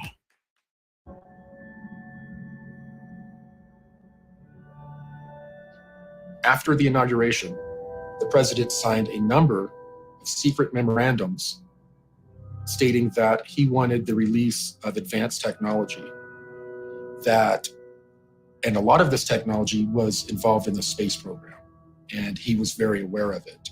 We know that President Trump is aware of advanced technologies because his uncle was the one who went in and cleared out the safe of Tesla after his death. So we are fairly sure that President Trump grew up bouncing on his uncle's knee, hearing stories of free energy. Aside from the Secret Space Program Alliance, we have a different alliance. It is made up of all of these countries that have been fighting against this cabal for 50 years or so. It is also made up of various military groups that have broken away from the cabal, such as elements of the United States military intelligence groups have broken away and have been participating with a lot of other breakaway groups in trying to overthrow the cabal who took over the United States back in the 1960s, around 1963. This alliance, Earth Alliance, began to get more and more organized. And they got organized to a point to where some of them approached some generals and told them that they wanted to do an open coup in the United States. These generals decided they would make one last-ditch attempt to get rid of the cabal legally. And that's when they approached Trump, allegedly, to run for president and allow them to legally get the country back, basically. The Alliance is an international group. It is a confederacy. There are lots of different factions, some of which agree, some of which do not agree. About the only thing that they all have in common is they want to see this satanic, pedophile, elitist cabal come down in flames. They do not want these people trying to kill off most of the planet, trying to control all of this immensely high technology. The alliance also consists of a surprising majority now of personnel in the U.S. military and in the U.S. intelligence community. So we're going to have to deal with the fact sooner or later, and probably sooner, that not everybody in the government is bad. This is part of the psyop that was put out through movies and through media to get us to completely distrust all levels of society, all of the institutions, so that no one will ever be able to oppose these people. You're not going to do this by a bunch of keyboard warriors on the internet. They're not going to actually take the solid action that needs to be taken. What you do need to see is what we now are counting up in August 2018 as 45,000 sealed indictments. Now, this is on the official U.S. government court record. You can go to the pacer.gov website, which lists all of the lawsuits and all of the indictments filed in all of the different districts in America, and just count up the sealed indictments. The official count, the undisputed count, is 45,000, and the normal number for any given year is approximately 1,000. Now, this is a very, very big story that people are really not seeing exactly how awesome this is. Let's talk about what do you have to do to get a sealed indictment. Okay, a sealed indictment is the result of a secret grand jury proceeding. Now, what is a secret grand jury? A secret grand jury requires a panel of 12 to 23 U.S. citizens who are then given information and testimony from a prosecutor. The prosecutor is prosecuting a particular individual who is not invited to the proceedings, has no idea this is going on. And in legal terms, that's called ex parte. So he or she is testified against by the prosecutor, and then the jury has to decide if there is sufficient cause to prosecute this person with a crime, in which case they file a sealed indictment. The indictment stays off the record. You don't get to know the person's name until they unseal it, at which point the person is immediately arrested. And then they get to have the regular trial by jury with a judge. But you have to understand that the prosecutor is either a federal U.S. attorney, a county district attorney, or a state attorney general. These are big, big league players. This is not some attorney that you hire in Podunk, okay? These are major players creating major indictments. And the reason why they do it this way is that they're prosecuting organized crime. Typically, that's what it is. They're prosecuting a larger ring where they can't indict one person at a time. They have to get all their ducks in a row. They have to line it all up so that when they unseal the indictments, everybody gets arrested at once, and there's no ability for them to tip each other off that something happened so that the rats can flee off of the sinking ship. They all get nailed at once. The phenomenon known as Q, or QAnon, came onto the scene end of October 2017. And what essentially occurred is that a group that called themselves Q began posting on anonymous online image boards called 4chan and 8chan. And what they were posting was a lot of questions, a lot of suggestions, a lot of very interesting and intriguing data sets that essentially laid out a real-time takedown of the deep state by alliance and white hat groups behind the scenes. As the QAnon briefings recently stated, these indictments are going to be like Watergate times 1,000. We've never seen anything like this in the history of the world. Some of the most recent QAnon briefings, which our insiders have told us is coming from the alliance, have said that there are many, many figures in the controlled mainstream media who are in these indictments as well. So Harvey Weinstein is just the beginning. And isn't it interesting that when Harvey Weinstein was finally arrested, in his hand he had the biography of Elia Kazan, who was a guy in early Hollywood history who was brought in during the McCarthy investigations and sang like a songbird and ratted out many other people in Hollywood. And Weinstein has now said he is doing the same thing and that everybody in Hollywood was doing the same stuff that he was doing. So he was upset about why he got singled out. So once these indictments become unsealed, this will be the fulfillment of the mass arrest scenario that I have been leaking on my website since 2009. The only two indictments that we've had unsealed so far involved the cult group NXIVM, the founder of NXIVM, Keith Raniere, and one of his understudies, the actress Allison Mack. These are the only two unsealed court records so far. And their unsealed indictments actually labeled child sex trafficking on them. And NXIVM has found to be a hotbed of cult activity, of ritual abuse, and of child sex abuse even. So if these are the only two records that have been unsealed so far, and they are taking down names of this caliber with charges of this caliber, we can only imagine what the rest of these unsealed indictments are going to show us. This is nothing new. It didn't start with the QAnon briefings, has nothing to do with who's president of the United States right now. This is a decades-long effort in the making, and they have tried and tried and tried in various ways to get this to work.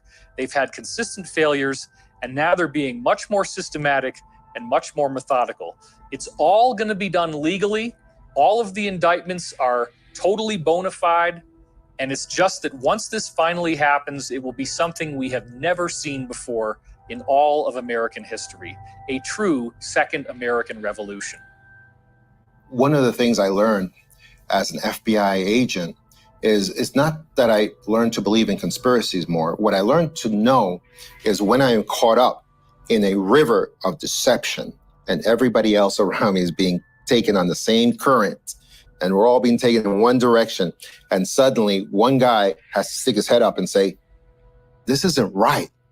This is all wrong. We're all just being fed garbage and we're not being told the truth. Well, how is it that technology in today's age, our technology has moved forward by leaps and bounds in so many areas, yet we're still driving, the entire world is still driving automobile that function essentially on the same technology that they have for 100 years. 100 years, and we're still using fossil fuels to fill up our gas tanks. How is that possible? That has not moved forward hardly one iota. I mean, they blend the stuff sometimes, but I mean, essentially, technology has been stuck for 100 years. Well, that's because that's one of the economic factors from the globalists that is so dead set against distributing real energy, which is free energy, which we know was discovered during Tesla's time. So Nikola Tesla is known, of course, for delving into free energy or zero-point energy sciences, but funny enough, near the end of Nikola Tesla's life, he was actually delving into anti-gravity research. And unfortunately, Okay, guys, I'm gonna keep this going, but here my hand is not raised. I'm the classroom leader. You guys have been good students. Nikola Tesla basically wanted you guys to know that you can pull fucking electricity from the fucking ground. It's free. The shit is free. I can only go so far as talking about taking electrodes and putting out. Okay, what the fuck do you mean, Tuck? Well, I'm saying you can power your fucking car off of water, H2O. All you need to do is split the fucking atoms of water, all right? Ain't supposed to be talking about that shit either, but whatever. They already got videos on YouTube, so you go look it up. If you want to go and do your own research, it's called a HHO generator, all right? Learn how to build your own, and then if you blow yourself up, that's your fucking problem. I just wanted to throw that shit out there for you guys to know that I'm not a fucking seriously crazy psychopath that they built. I'm the one that's trying to help you motherfuckers move forward because y'all niggas need some help. Anyway, let's keep going. Tesla didn't have enough time nor money towards the end of his life to be able to continue his research into anti-gravity, but he passed along his knowledge to a man named Otis Carr. And a funny story about that, Nikola Tesla was staying in a hotel in New York near the end of his career, and during his stay, what he wanted to say right there was Manhattan, and I need to remute myself. But Nikola Tesla used to live out there, and at the end of his days in New York, in a fucking skyrise in Manhattan. He was fucking. He created an earthquake machine. He was just doing the shit that he normally does. The motherfucking earthquake machine, he turned it on and he couldn't figure out how to fucking turn it the fuck back off. So it created a goddamn earthquake in New York City and it wouldn't stop. FBI, I believe SCI, OSL, I'm not going to talk about the people who came into his apartment and confiscated all his shit from his safes or his filing cabinets, all right? So if 80% of his shit was taken, or 60% of it was taken by the people that you know today as. See, did you see what I'm talking about? So anyway, all right. So if they got that goddamn knowledge, who knows how the fuck these earthquakes keep happening in motherfucking countries or California? What if the earth really ain't fucked all the way up and we're fucking it up? And what about all that shit that's underground, guys? What the fuck about all these DUMBs? What's that, Tuck? It's called a deep underground military base. They already told you about it in the beginning of this goddamn video. Y'all telling me shit that I already know, But I'm just saying, well, I don't know what they're talking about. How about that? How about that, Rudy Giuliani? How about that, Mr. Hare? How about that? Ooh, President Crack Pipes. I don't know what you're fucking talking about, but what I will say is this. Nikola Tesla was a pioneer, and he was ahead of his time. He was, Hey, what about Thomas Edison? Hey, they figured out a way for you to have to pay for electricity. And now what we all want to have to do, pay for electricity, because that's what the government wants you to do, so we can get that money back that we owe to the Federal Reserve. Oh, Chuck, you just crazy as cat shit. I know. Anyways, Nikola Tesla, free energy, hotel, not a hotel, his apartment, rest in peace. Earthquake machine, where'd that fucking thing go? If you know how to reverse engineer shit like they talking about from Germany and all that other shit, then why not? And scare the fuck out the people, because the one thing that keeps you in control is your people being scared as fuck out of you.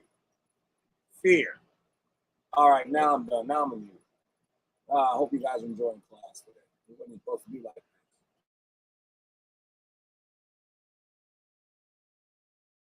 At this hotel, he befriended one of the workers that was there, and that was Otis Carr. And they courted a relationship, and Nikola Tesla actually felt comfortable enough to begin sharing some of his research with Otis Carr. Now, Otis Carr then went, after Nikola Tesla's passing, to develop this research out a little bit more so, and Otis Carr actually developed what was called the OCT-X1, I believe, and it was actually a flying saucer craft that was piloted with the consciousness of the individual, and he did supposedly actual experiments that were successful in navigating both space and time with this craft. So we could say Otis Carr actually was the first person to develop begin to develop a civilian-based space program, but he was essentially run out of business and was not able to continue the work he was doing because the military-industrial complex suppressed his work. But the same forces that destroyed that, I mean, at that time, supposedly it was Thomas Edison, who was a part of the global system. I mean, he was the original fossil fuels and normal electricity system, and he was just a front man to destroy Tesla and destroy his, because the efforts to destroy his patents came from national government, not just Edison and his private conglomerate that had billions of dollars even at that time. And the reason for that is why? Because this effort to repress free energy was coming from the elite powers in control, the ones that sit on top of everybody and tell everybody, we got to stop this. And what we're seeing today, of course, is that free energy is like a dam that there's. I know this motherfucker to just say what the fuck I just said. He's a fucking liar. All right. Ha ha ha ha. Tuck, you must know what the fuck you're talking about. You goddamn right. I'm naval intelligence. I know a lot of shit, motherfucker. All right. I had to throw that out there. Thanks for listening. Sprouting leaks, and it's getting ready to burst forward because it is coming, and it's coming really soon because it's been out there for so long. And I think we're getting to the point where it is going to come forward, and it's going to come forward maybe from several sources at the same time because the pressure has built up so much from so many different sources. So I think we are going to get it very soon. I was asked to give a paper at Vandenberg Air Force Base to the American Institute of Aeronautics and Astronautics. And their normal request would have been, tell us how you're trying to get new business using advanced technology. In other words, that was my job, to run 250 guys with different disciplines to try to get new business. But instead, I surprised them by saying, I want to give a talk called The Giant Discoveries of Future Science. And there was a moment of silence, and okay. So I developed this talk, and in this talk, what I established was I distinguished the difference between engineering and science. Engineers being people who want to build something and make it work. They don't really care how to get there. And the scientists who want to know the, quote, truth underneath. And I made that distinction. And then I gave examples of 10 scientific facts that are essentially established. You know, that the Earth evolved by gradual processes, and that there Maxwell's equations are the right answer, and then Einstein's E equals mc squared, that was all good. And then I took these 10 greatest achievements by the 10 scientists and asked, what can we tell about these 10? And the interesting thing was that you could tell 3 things. Number one, not a single one of them was known in the field. Number two, every single one of them had been criticized by their peers as being stupid or charlatans. And number three, the average age was 23 when they made their discovery. So I took that thought and wrote down a list of what I thought were the 12 greatest discoveries of the future that we had to attack. And the first one was how the UFOs work. The second was time travel. Well, not time travel was towards the end, but the processes of the brain and the mind, psychic discoveries, psychokinesis, that sort of thing, and a bunch of those things were on the list. And the amazing thing is that today, in 2017, I am satisfied that my list that I said would maybe, and I give a probability of discovering these things, 20 years from now, my list was essentially already discovered, every single one, including time travel, at the time that I gave this paper.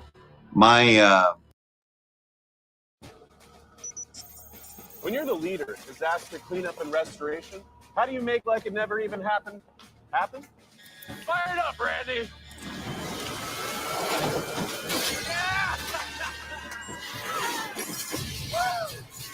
By being prepared for anything.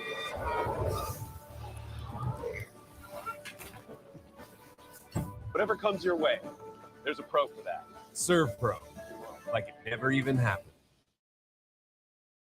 When cold symptoms keep you up, try Vicks NyQuil Severe. Just one dose starts to relieve 9 of your worst cold and flu symptoms to help take you from 9 to none. For max strength nighttime relief, NyQuil Severe. The nighttime sniffling, sneezing, coughing, sore throat, best sleep with a cold medicine. People often ask me, when's the best time to start investing for my future? And I always say, there's no time like now. If you had started with $5 a day 10 years ago at a hypothetical 8% return, you could have over $25,000 now. Invest those $5 now. Acorns, grow your oak now. You've got way too many credit card options. Cut through the noise with Credit Karma. Shop curated credit card offers with outstanding approval odds. In fact, Credit Karma members get approved over 50% more often. Boom. Find your next card at Credit Karma. Tired of endless credit card offers? Look for cards with the Karma Guarantee. And if you aren't approved, we'll give you $50. Win-win. Download the app and apply now.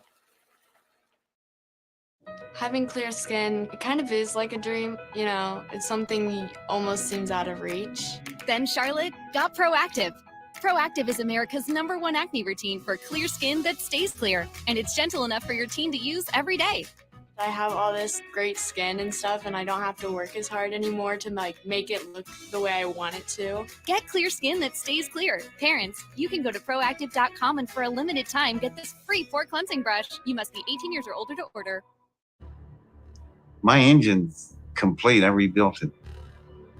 I have the entire package setting and outsourced on the servers around the planet. Upon my death, the servers dump everything onto the web. And I mean everything. Blueprints, schematics, diagrams, list of materials, list of tools, list of suppliers that will help you get tools. Dimensions, 3-dimensional working models. You'll be able to any normal lab would be able to reconstruct this thing, get the same results I did. And I want that done because that will be validation of technology. But once it's built, it's not going to sit there. They're going to use it.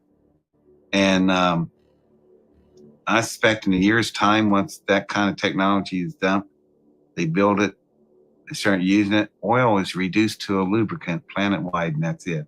That's the first step. Imagine what happens next.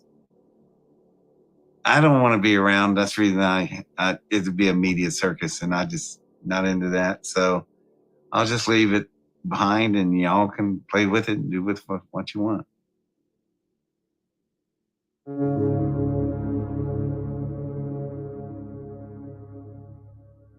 So how do we hear all of this information and not feel disempowered? How does it not feel hopeless? Well, I look back when I start to feel hopeless to the reports of legitimate ET contacts that have occurred in the 40s, 50s, and 60s. In all of those reports, the ETs asked two things: grow spiritually or expand your consciousness, and demand the release of suppressed technologies from your governments. Those are the two things that we can focus on. If we begin to organize and demand the release of suppressed technologies, they will have no choice. If we focus inwardly on whatever our religion is, becoming the best human being that we can, and expanding our consciousness beyond our comfortable belief systems, when we do those two things, we are going to gain the freedom that we desire. I started realizing that the cabal or the Illuminati or whatever you want to call them, they keep us fighting with each other intentionally because they know that the potential in our unified consciousness, should we ever come together and stop fighting with each other, is extremely powerful. And they have been using that energy against us, like farming and managing our consciousness in such a way that we spin out a version of reality from the thoughts they program into us that makes the Matrix, just like in the Matrix films. And so we have made the Matrix that's our prison. We made it from our consciousness and our thought that's been managed, farmed, programmed, and controlled. And if that's true, then we have the power within ourselves to come together and stop fighting with each other and remake the world. And emotion is key. We're not taught anything about how to deal with our emotions in this world. It's like a big black hole, and we just spurt emotional energy all over the place like an out-of-control garden hose. You know, would we waste money like that in most cases? Would we waste gasoline in our car that way? No. Well, we need to look at our emotional energy the same way, because that's the big key. And we have powerful emotions as human beings, and that means a lot of emotional power. But the only way we can wield it is to come together and find our commonalities and build on those, and stop looking at our ideologies that might divide us and our beliefs that might divide us. We've got to come together. We've got to focus on the fact we're all human beings. We all have hearts and souls and conscience. And we need to look at what brings us together. And then we need to take the emotional energy of that love and connection and make that really, really powerful, and then release it intentionally in waves of consciousness, energy, and power that can remake this world and the matrix it's based on in ways that we want for ourselves, for our children, for our grandchildren, for all the animals in the environment. We can remake it just through the power of consciousness. We can get full disclosure just through the power of consciousness. But we can only wield this energy together, and we can only wield it with love for each other and the planet. We're at the early stages of this movement, and every movement, you know, whether we're talking about the civil rights movement, the abolition movement, you know, the women's rights movement, it's always, once it reaches a kind of like a critical mass, then the political changes happen. So this is a very, very compelling story. I do believe that it's time for all of us to take a stand. We cannot simply step back and allow all these things to happen. Even if we don't fully believe everything that the people in this movie and other insiders like them have been saying, It's worthy of our consideration. Can we really afford to be so ignorant as to turn our backs on this information? We don't have the time to sit around and argue about whether this information is true. The planet is dying. We have economic collapse. We have mass starvation. We have the largest mass extinction since the collapse of the dinosaurs. Our ecosphere is collapsing. We see the lack of water. We see ever-increasing global temperatures, and no one really is doing anything about it. The entrenched power structure stays the way it is. We're still burning fossil fuels. We're still not getting access to these amazing technologies. If we do get full disclosure, now the dam breaks.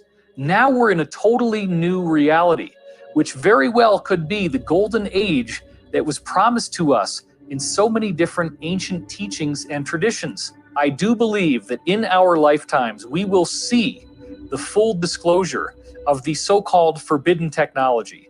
We will become a truly galactic civilization. And we will do this with the cooperation of people in the military, people in the intelligence community, people who were working for the cabal and have decided to break away from all that, become insiders, and be the change that we want to see in the world.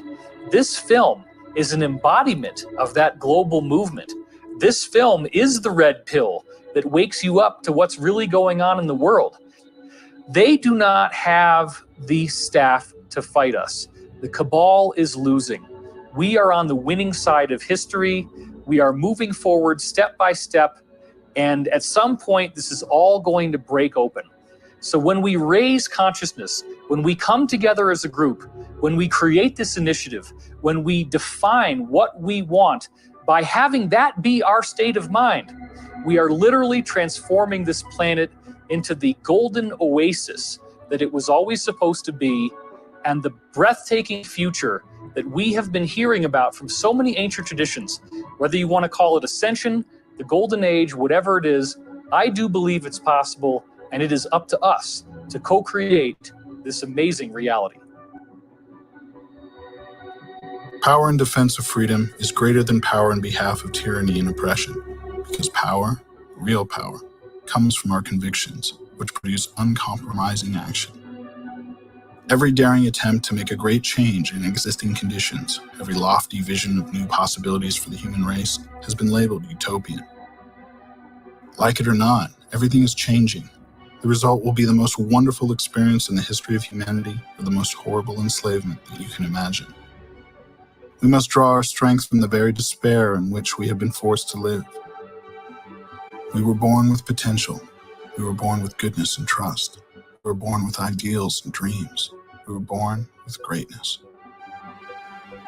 We are the universe in ecstatic motion, and it does not require many words to speak the truth. The ultimate end of all revolutionary social change is to establish the sanctity of human life, the right of every human on the planet to liberty and well-being. Do not allow yourself to get lost in the fear of change. Remember, the wound is the place where the light enters you. We are here to laugh at the odds and live our lives so well that death will tremble to take us.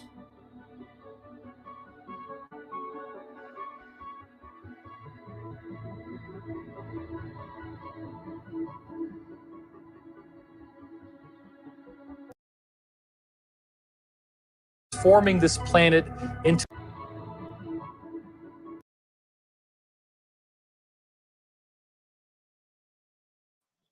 I'll let that ride. Here's what I gotta say. Think about that spinning globe that you sit on, right? Think about this spinning globe that you sit on. As I'm watching this fade to black, life is a flash of light. You may not realize that now until it happens. But your life is a flash of fucking light. You are a ball of energy, and your brain runs off electricity. Okay? I'll get back to that hopefully if I remember. What I'll say is that as this globe turns, there's the dark side of the moon, correct? Now, there's whatever the fuck's going on up there anyway. And we're going, Artemis 2025 is a mission to go to the moon. Fuck all that shit, man. Fuck all that shit. Fuck it all. Seriously. Anyway, you see the planet as it spins. It's just kind of miraculous to know that, you know, we're really here to keep that fucker spinning and keep it healthy and alive, but it's the plastic. All right, you motherfucker, it's all this fucking plastic, all these fucking fossil fuels and shit. I tried to tell you that there is a way for you, the free energy, the free energy, the free energy, the free energy, all right? That planet is spinning right there, and those who are sitting there in the daylight like I am right now, it doesn't require any light. But to pull back and stare at it from that far back to watch as people cut their lights on to see what this shit looks like from space, to see what humanity looks like from space. As the world turns, look at that. The one side of it is just dark. But if you look at it, you just see we're all up. We're all up. Even in the dark ass places, they're up. There's somebody that got a goddamn nighttime job. Just think about that for a second, man. We're here to fix this motherfucking place, but instead we're destroying it. And now those who have power and money are trying to find a way to get the fuck off of it so they can look at it from afar. Hanging out on the moon like a nightclub and shit. What you want? Pulling around a crater and shit and asking for access to land. I don't want to get into none of that bullshit, but I do know about motherfucking private space flight now. They're trying to colonize the moon. I'm gonna let this shit go off real quick. Because robots. That's why. What do you mean, Tuck? Shut up. I'll be back.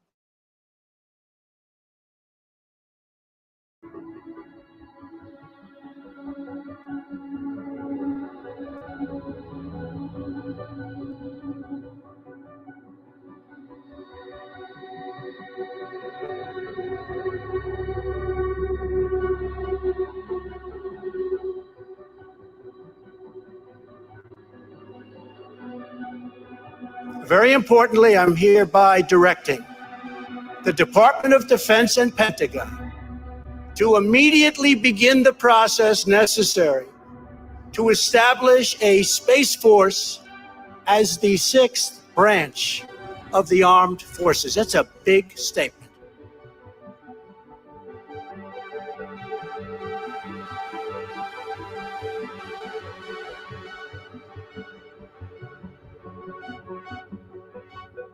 If you are willing to come forward with information regarding suppressed technologies, you can do so anonymously through secretspaceprogram.com. We have end-to-end encrypted communication options available and a Tor site that supports dead drops of any file types.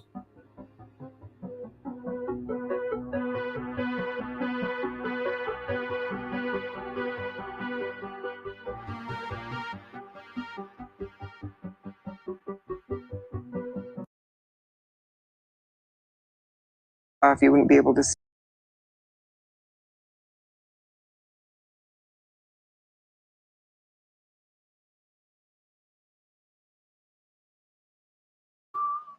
So, for those of you who stuck by in the classroom, I'd love to know your thoughts. I know I have mine.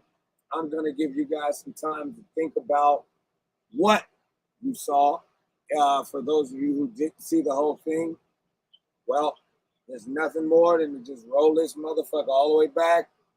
Don't know what YouTube's going to do with this fucking thing. First video, epic as fuck.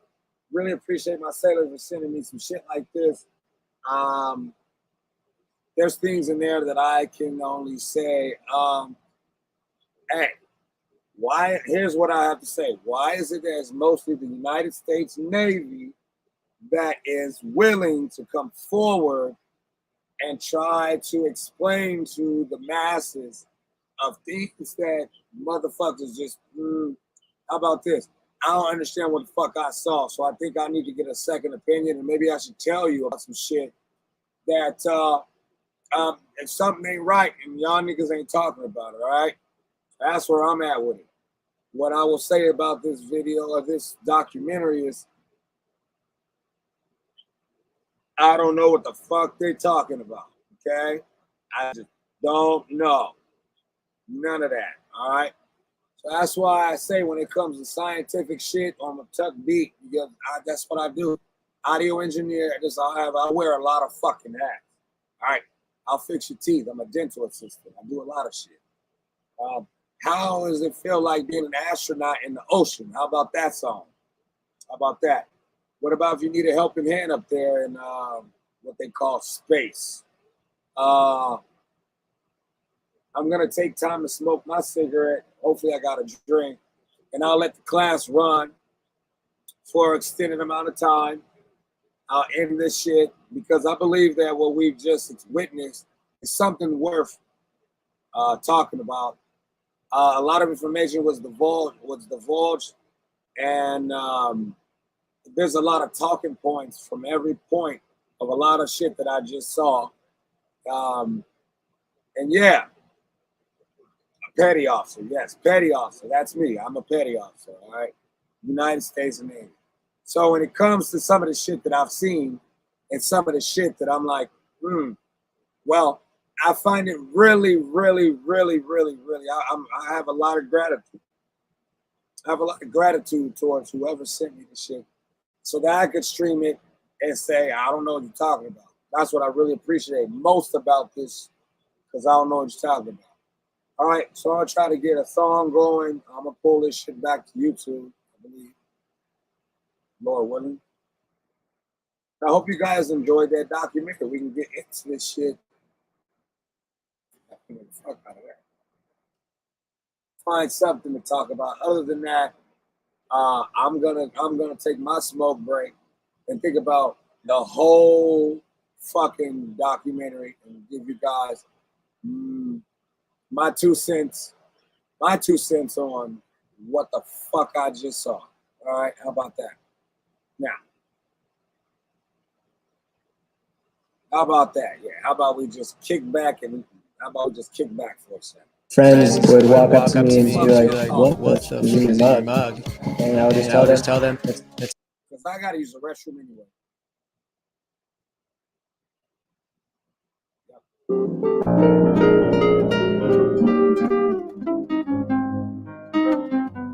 I'll be back in a second. I have to use the restroom.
I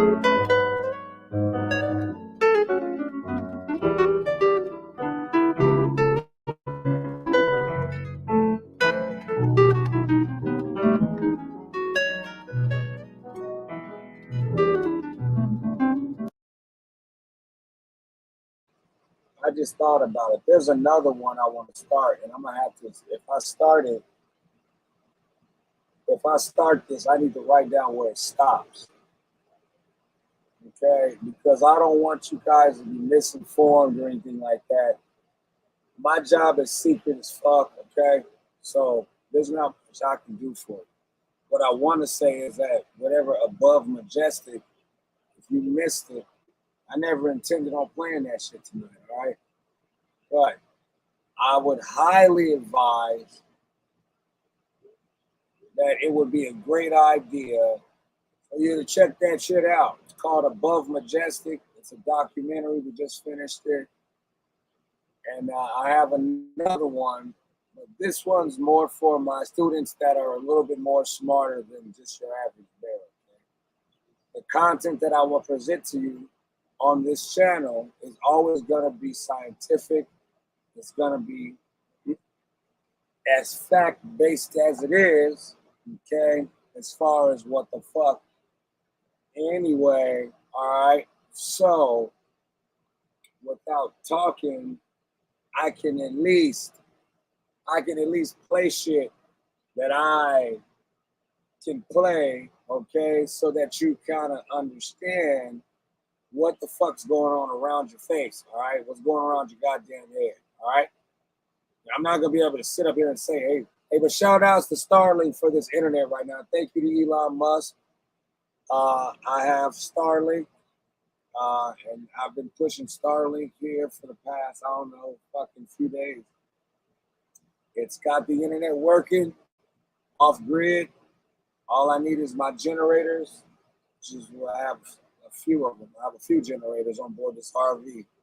All right, so I'm able to go anywhere like I'm in Australia and just pop up, set up my little CIA letter. Oh shit. Anyway, shout outs to Starlink for the internet.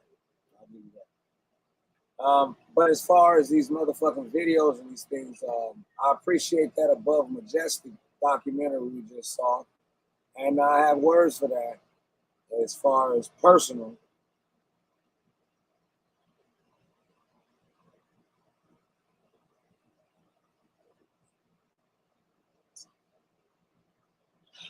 I'm gonna put on a different video, and it's basically another documentary.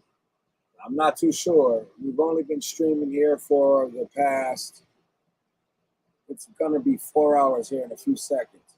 All right. This is another one where this one's only for people that are smart. I'll put it out there like that. If your vocabulary is not strong, you should still be able to keep up. But this is for, any school. There's your, some people gonna end up in McDonald's, basically. You already know that. All right. Then you have some folks that might work at a bank. Then you might have some motherfuckers that work in a corporate office, maybe Wall Street, and then you might have Donald Trump. And that's not even funny.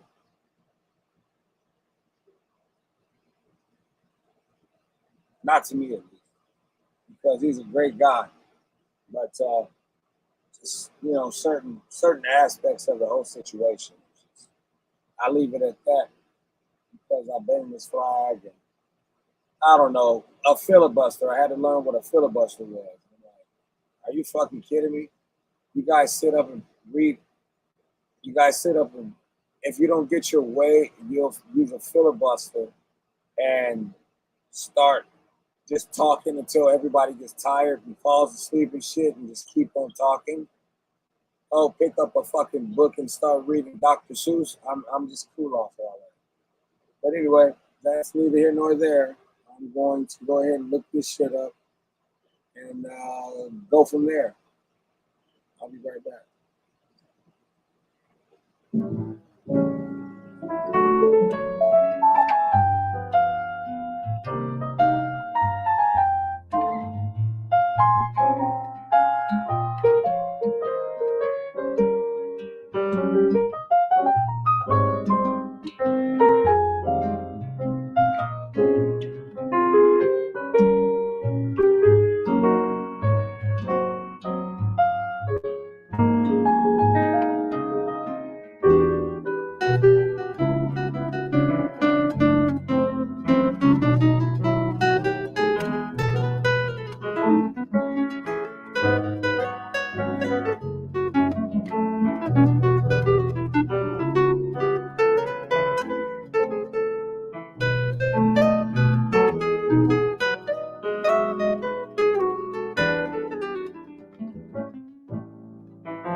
Well, I guess here goes nothing. Are you up? Bet. No? All right. Class is over for her. Quantum mechanical iceberg. Quantum mechanics allows.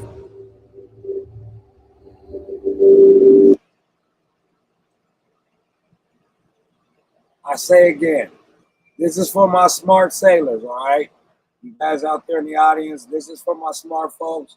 And if you can keep up, and congratulations, you are meant to be here, all right? We're trying to fix this planet, not fuck it up. So if you keep up with what I'm showing you right now, well, congratulations. You deserve to be here, and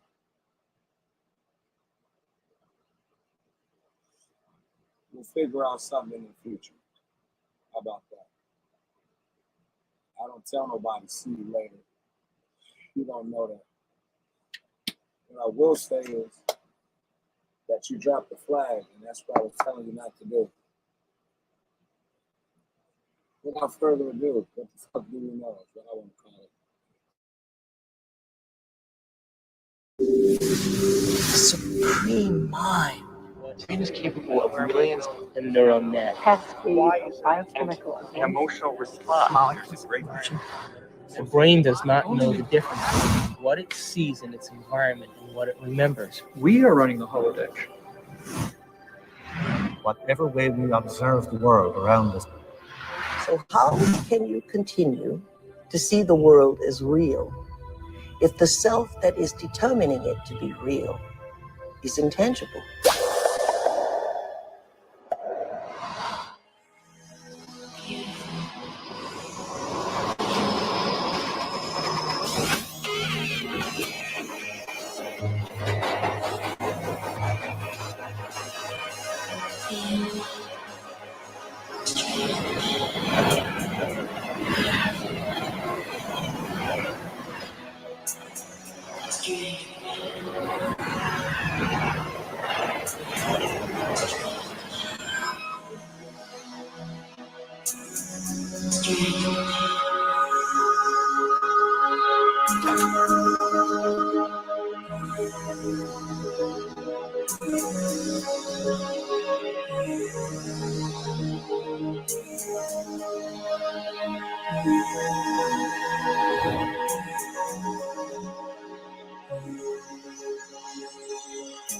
Are all realities existing simultaneously?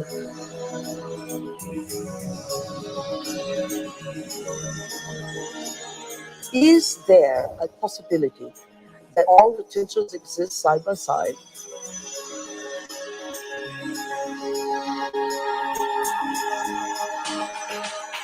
Have you ever seen yourself through the eyes of someone else that you have become?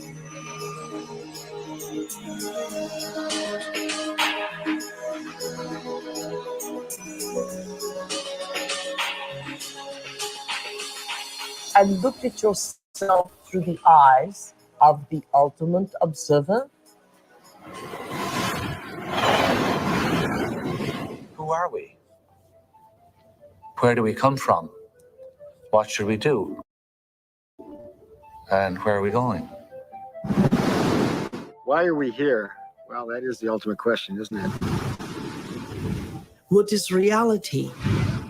What I thought was unreal now, for me, seems in some ways to be more real than what I think to be real, which seems now more to be unreal. You can't explain it. And anybody who gets too lost and spends too much time trying to explain it is likely to get lost forever down the rabbit hole of mysteriousness. I think the more you look at quantum physics, the more mysterious and wondrous it becomes. Quantum physics, in very succinctly speaking, is a physics of possibilities.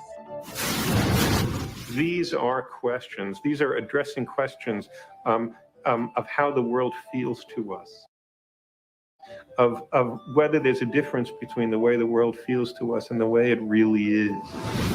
Have you ever thought about what thoughts are made of?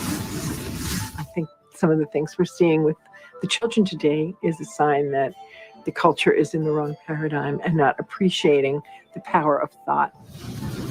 Every age, every generation has its built-in assumptions that the world is flat, that the world is round, etc.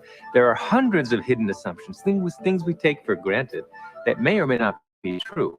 Of course, in the vast majority of cases, historically, these things aren't true. So presumably, if history is any guide, much about what we take for granted about the world simply isn't true. But we're locked into these precepts without even knowing it oftentimes. That's a paradox. Modern materialism strips people of the need to feel responsible. And often enough, so does religion. But I think if you take quantum mechanics seriously enough, it puts the responsibility squarely in your lap, and it doesn't give answers that are clear-cut and comforting. It says, yes, the world is a very big place. It's very mysterious. Mechanism is not the answer, but I'm not going to tell you what the answer is because you're old enough to decide for yourself. Is everyone a mystery? Is everyone an enigma? They most certainly are. Asking yourself these deeper questions opens up new ways of being in the world. It brings in a breath of fresh air. It makes life more joyful. The real trick to life is not to be in the know, but be in the mystery.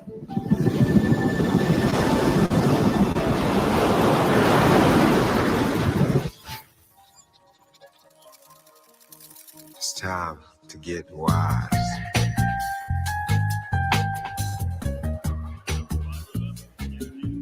Why do we keep recreating the same reality?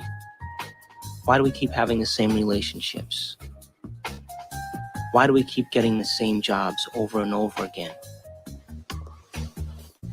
In this infinite sea of potentials that exist around us, how come we keep recreating the same realities? Isn't it amazing that we have options and potentials that exist, but we're unaware of them? Is it possible that we're so conditioned to our daily lives, so conditioned to the way we create our lives, that we buy the idea that we have no control at all? We've been conditioned to believe that the external world is more real than the internal world. This new model of science says just the opposite. It says what's happening within us will create what's happening outside of us. There's a physical reality that is absolutely rock solid, and yet it only, if you want to put it this way, it only comes into existence when it bumps up against some other piece of physical reality.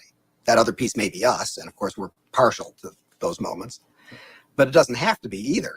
It could be just some incidental rock comes flying along and interacts with this fuzzy mass of stuff, and sure enough, it provokes it into a particular state of existence. And there were philosophers in the past that said, look, if I kick a rock and I hurt my toe, that's real. I feel that, it feels real, it's vivid, and that means that it's reality.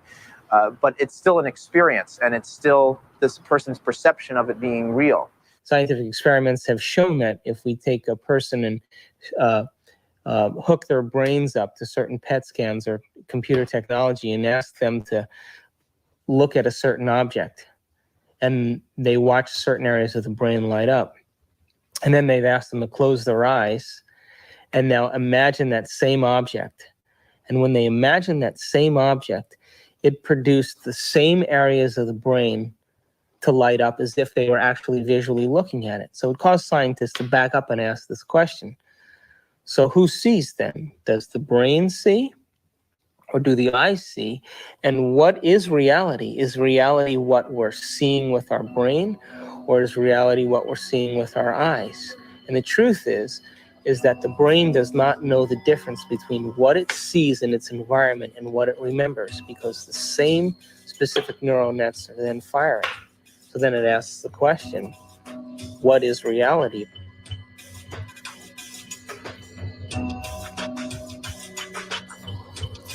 We're bombarded by huge amounts of information, and it's coming into our body, and we're processing it, coming in through our sense organs.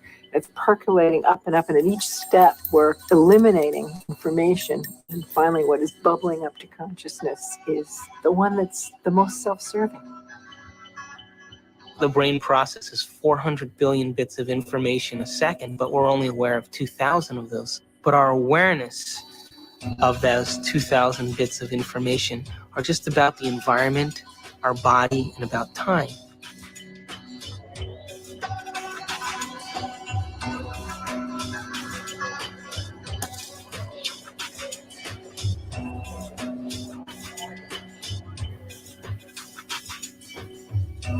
We're living in a world where all we see is the tip of the iceberg, the classical tip of an immense quantum mechanical iceberg. Hey, wow. You got a lot of shots to develop? No. Oh, bummer. Well, I'll catch you later.